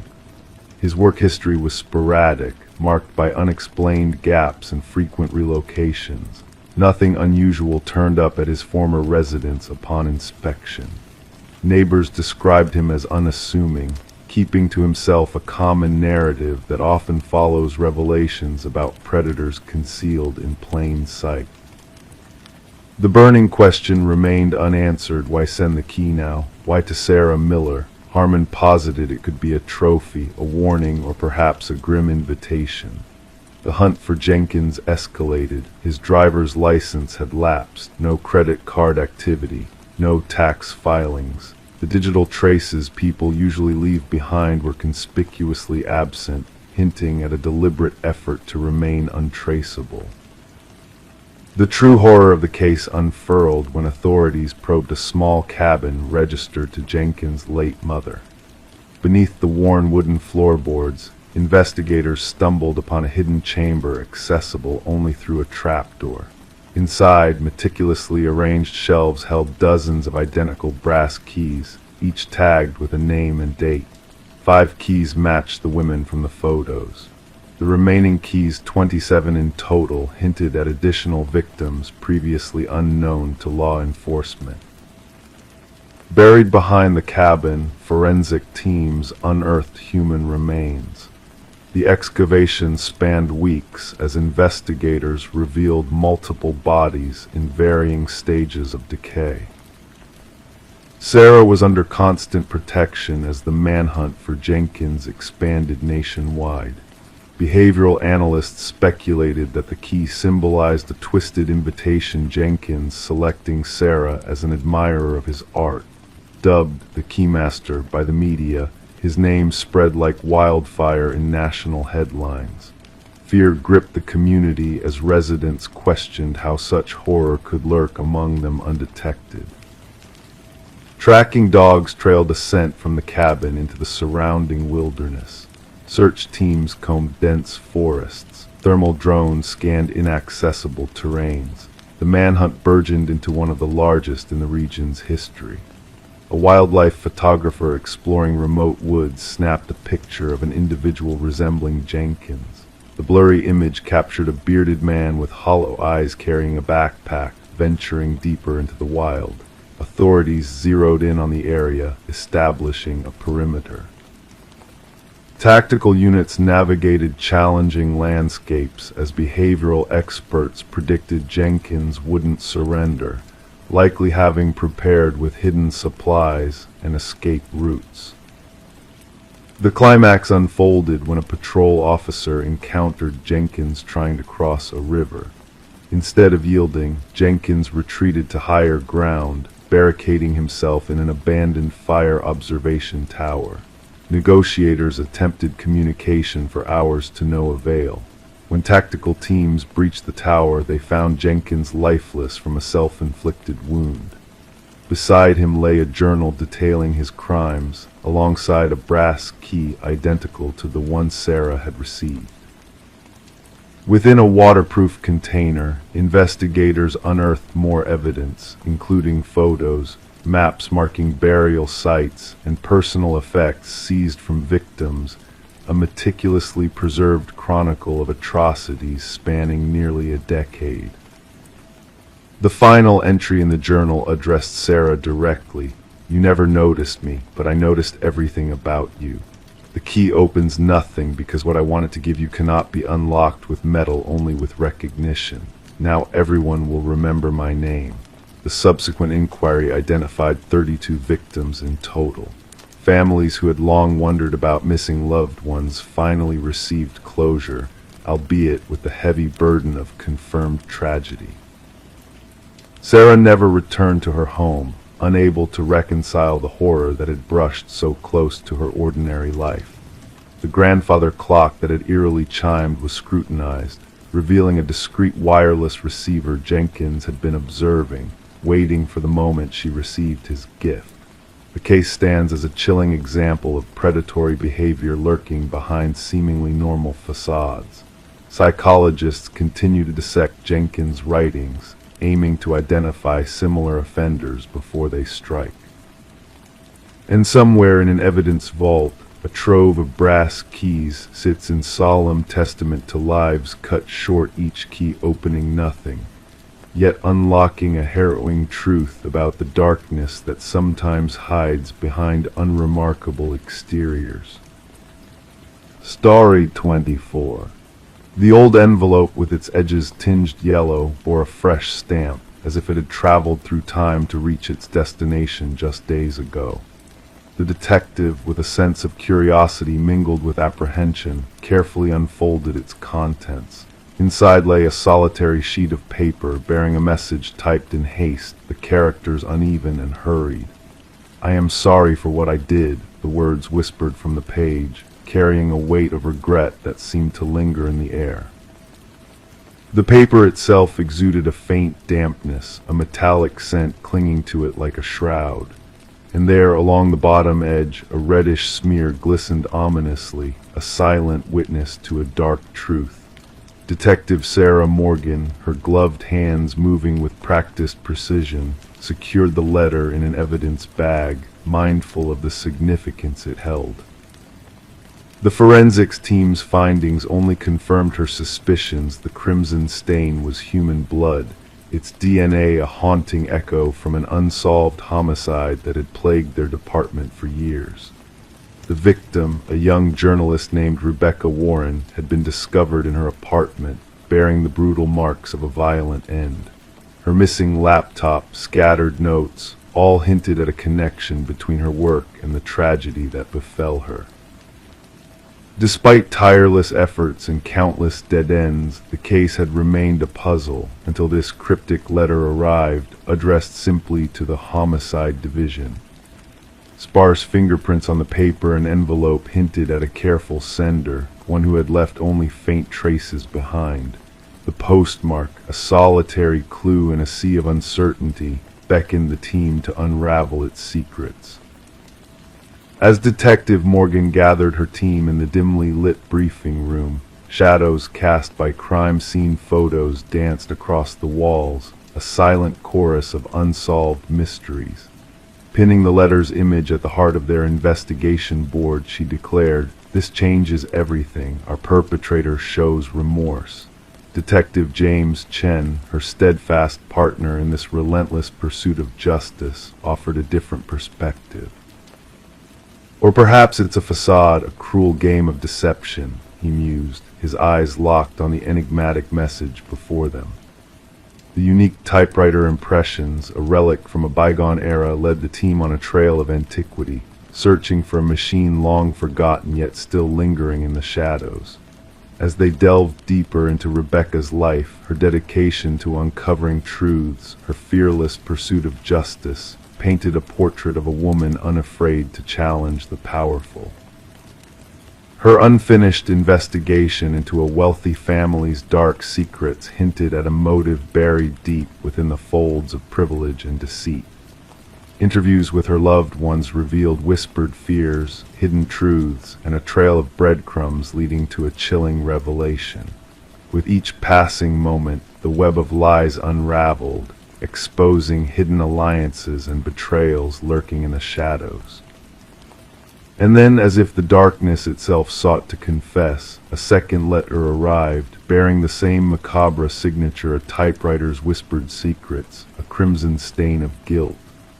She knew too much, the words echoed, a chilling confession of sins long buried. The trail led to the opulent mansion of the deceased patriarch, where shadows danced in the flickering candlelight, whispers of the past echoing through its hallowed halls. The eldest son, Richard, his demeanor polished, his words rehearsed, became the focal point of their inquiry. His collection of vintage typewriters, a silent witness to his hidden desires, spoke volumes in the language of evidence. The revelation of a hidden room, a treasure trove of incriminating clues, sealed his fate in the eyes of justice. And yet the true architect of deceit remained concealed, a puppet master pulling the strings from the shadows. Eleanor, the youngest daughter, with her quiet demeanor and watchful eyes, held the key to unlocking the final truth. Her betrayal of trust, her complicity in a deadly game, shattered the illusion of innocence. The courtroom, a stage set for the final act of justice, bore witness to the unraveling of a carefully woven tapestry of lies. The recording, a damning echo of whispered conspiracies, laid bare the sinister truth lurking beneath the surface. Richard's protestations of innocence crumbled like dust in the wind, his facade of composure shattered by the weight of damning evidence. As the gavel fell, sealing his fate, a sense of closure washed over the courtroom, a bittersweet reminder of lives forever altered by the cruel hand of fate. And as Detective Morgan stood before Rebecca's grieving parents, her gaze filled with unspoken sorrow, she knew that justice, though delayed, had finally found its mark. The blood-stained letters, silent witnesses to a tragedy long past, remained a testament to the enduring power of truth and the inexorable march of justice. In the stillness of the night, as shadows danced on the walls and the echoes of the past whispered in the darkness, the case of Rebecca Warren stood as a beacon of hope, a reminder that even in the darkest of nights, the light of justice will always find a way to pierce the veil of darkness. Story 25, the mysterious package arrived without a return label or tracking number, just a damp cardboard box that beckoned curiosity. Sarah Miller found herself holding it, the name on it unfamiliar, the contents unknown. Despite the oddity, she couldn't resist the pull to uncover its secrets. Inside, instead of the expected items, she discovered a VHS tape with a cryptic note, "Watch alone." The weight of the tape felt ominous, as if harboring forbidden knowledge. With a mix of apprehension and intrigue, Sarah inserted the tape into her old VCR.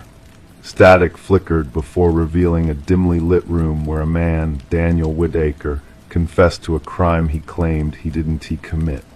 His story unfolded in a series of tapes sent to various recipients, each revealing a different piece of a complex puzzle.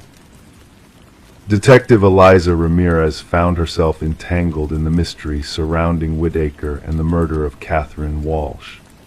As she delved deeper, she uncovered a web of deceit involving a powerful pharmaceutical company, PharmaCorp, and a whistleblower case that pointed to a sinister cover-up. The evidence against Whitaker seemed too perfect, too neatly arranged to be true. The more Ramirez dug, the more she realized that the truth was far from what it seemed. Sarah received a second package filled with incriminating documents that exposed the dark secrets of PharmaCorp and confirmed Catherine S. suspicions. With the help of Ramirez and other recipients of the tapes, they followed Whitaker's trail of breadcrumbs, leading them to a storage unit that held the key to unraveling the conspiracy. Inside, they found irrefutable evidence of framing and corruption at the highest levels. Justice was served not through a swift arrest, but through the meticulous gathering of evidence that exposed the truth. The perpetrators were held accountable, the drug halted, and Daniel Whitaker exonerated from false accusations. As Sarah handed him his tape back, a question lingered in the air: why her address? Why involve strangers in his quest for justice?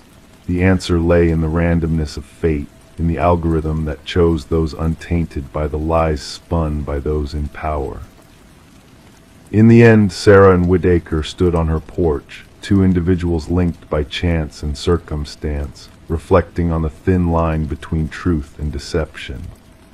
The VHS tapes, once mysterious artifacts, now served as tangible reminders that sometimes the path to justice is paved with unexpected deliveries, waiting for someone brave enough to unravel the hidden truths within.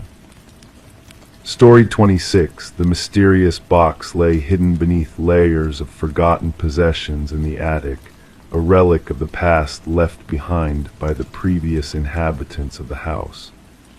Among the faded Polaroids of ordinary family moments, one photograph stood out, shrouded in an eerie sense of unease. In that snapshot, captured in her very own living room, a family unknown to Rebecca sat blissfully unaware of the lurking figure in the shadows behind them, a man watching from the hallway with an intensity that sent a shiver down her spine.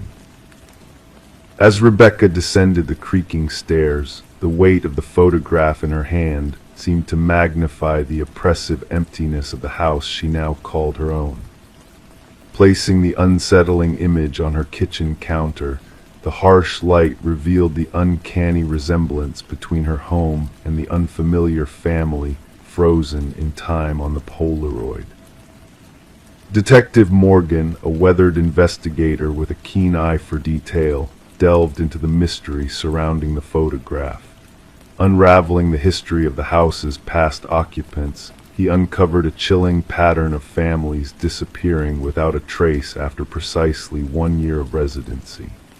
The enigmatic figure in the hallway remained a haunting enigma, his presence a silent sentinel of unknown intentions. Through diligent investigation, a name emerged: the Sutherlands, the vanished family captured in the photograph. Their sudden disappearance mirrored the fate of those who had inhabited the house before them, a lineage of inexplicable departures spanning years. Forensic analysis revealed the staged nature of the photograph, hinting at a deliberate orchestration that defied reason. The house's dark past intertwined with a long-lost architect, Samuel Whitfield, whose spectral presence seemed to linger within its walls. As the investigation led to a grim discovery beneath the basement floor, the truth emerged in the form of preserved remains of the missing families, each frozen in time like ghosts of the past. Rebecca, now a reluctant protagonist in a macabre tale, found herself ensnared in a web of secrets as the hidden crawlspace in the attic unveiled a sinister lair of voyeuristic observation. The journal within spoke of a chilling prophecy, foretelling her own accelerated fate at the hands of an unseen watcher. Seeking refuge in a hotel under the watchful eye of law enforcement, Rebecca's world was plunged into darkness once more when a mysterious call in the dead of night heralded the ominous click of a Polaroid camera, a harbinger of imminent danger lurking just beyond the shadows. The investigation into the house's grim history continues, its walls whispering secrets that refuse to be fully unveiled. The enigmatic figure of Samuel Whitfield remains an enigma, his true identity lost to time or perhaps hidden in plain sight, waiting to resurface in a new guise, in a new abode, with new victims drawn into the chilling cycle of surveillance and disappearance. As the final click of the camera echoed through the night, the certainty remained that those who dared to uncover the truth about the man in the photograph were now unwittingly ensnared in a dark game of cat and mouse, where the watchers in the shadows held all the cards, their presence lingering like a haunting specter in the stillness of the night. Story 27, the gentle current whispered its lullaby that morning, the water mirroring the sky's calm embrace. The fisherman's gaze drifted lazily, almost missing the odd sight of a suitcase floating near the shore. At first glance, it seemed like a discarded heap of old garments, yet as he ventured closer, a pungent odor enveloped him, thick, clinging, impossible to ignore. The case was ensnared in chains, its once sharp edges now softened by rust. When the authorities pried it open, no mere clothes greeted them. Instead, they found a tangle of hair, fingers frozen in a haunting grip, and at the case's depths a cryptic message awaited: "This isn't the first." Detective Sarah Mercer shielded her nostrils with a delicate handkerchief as she surveyed the chilling tableau. The victim, a woman in her mid-30s, possessed dark locks and a complexion now pallid and marked by the waters. The meticulous medical examiner meticulously documented every detail before the body was solemnly transported away. What struck Mercer amidst the sorrowful scene wasn't just the method of disposal, but the eerie reverence lavished upon the victim's appearance: manicured nails, freshly styled hair, clad in opulent attire. She wasn't taken here, Mercer mused, her gaze fixed on the gentle caress of the water against the muddy bank. She was readied, presented. The victim was identified as Catherine Walsh, a real estate luminary renowned for her dealings in high-end properties. Divorced, childless, she inhabited a solitary existence in an exclusive neighborhood. Colleagues painted a portrait of a woman driven, precise, and fiercely private. Her absence was first noted by her assistant when she failed to materialize for a crucial showing to affluent clients. Missing that appointment was unthinkable for her, the assistant fervently attested. That sale would have been her crowning achievement. Investigators meticulously combed through Walsh's contemporary abode. Every facet gleamed with flawlessness, almost unnaturally so. Designer furnishings meticulously arranged, not a speck of dust dared mar any surface. The refrigerator harbored meticulously organized meals in identical containers, each day demarcated. Her wardrobe boasted garments arranged by hue, shoes nestled in protective sheaths. An anomaly lingered in her private sanctum, a drawer slightly ajar. Within, a leather-bound journal awaited discovery. The final entry bore witness. He's watching once more. Same vehicle, altered plates. A digital probe unveiled a peculiar trend in Walsh's email: numerous messages from anonymous addresses. Each missive bore the same eerie phrase, "I see your perfection," all dispatched at precise intervals on varied days. Her browsing history revealed numerous inquiries into home security systems and personal safety devices. Mercer drew a connection between these revelations and the intricate display at the crime scene, the meticulous arrangement, the presentation. "Our perpetrator is methodical," she confided to her partner. "This wasn't a crime of passion. This was an orchestrated ritual." A breakthrough emerged from an unexpected quarter. A local pawnbroker recognized Walsh's distinctive emerald necklace, absent from her belongings. The individual who had pawned it was a familiar face, Michael Linden, an unassuming maintenance worker. Surveillance footage chronicled Linden's repeated visits to Walsh's residence over months, sometimes with his maintenance cart, other times without, always during moments of her absence while showcasing properties. Linden's modest apartment yielded a trove of unsettling secrets. The walls adorned with snapshots of Walsh and other women, each bearing a striking resemblance, each captured without consent. Some portraits were marred with red slashes. Walsh was but the third. Concealed behind a false panel in his closet, investigators stumbled upon a shrine. Possessions belonging to each victim meticulously arrayed: a hairbrush with stray strands, tissues stained with lipstick, receipts, keys. A slender notebook accompanied each collection, chronicling daily routines, preferences, habits. A chill descended in the interrogation chamber when Linden was brought forth. Clad in pristine attire and speaking in hushed tones, he exuded an aura of innocence. Yet when confronted with the evidence, his countenance remained unchanged. "They were flawed," he eventually intoned, his voice devoid of inflection. "They projected an illusion of flawlessness, but I saw past it. Catherine's left drawer was always in disarray. She missed a spot while applying her lipstick. Her perfection was a charade." The quest for the two victims alluded to in Linden's note led investigators to remote locales where two additional cases were unearthed. Inside lay women bearing resemblances to Walsh, both real estate agents who touted their meticulous attention to detail. During his trial, Linden sat motionless, his visage a mask as prosecutors delineated his modus operandi. He had shadowed each woman for months, assimilating their routines, infiltrating their homes, absorbing their lives.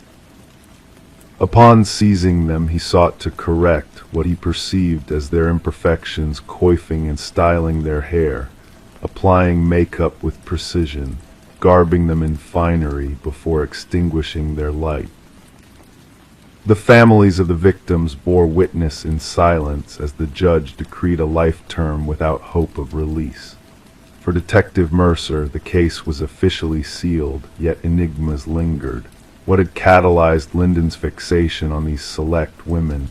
What inner blemish was he striving to efface through these atrocities? The river maintained its languid journey downstream, its waters eventually purged of all traces. However, within the precinct, upon Mercer's desk, rested duplicates of those disquieting notebooks, a reminder that within the veneer of everyday existence, shadows may lurk beneath the surface.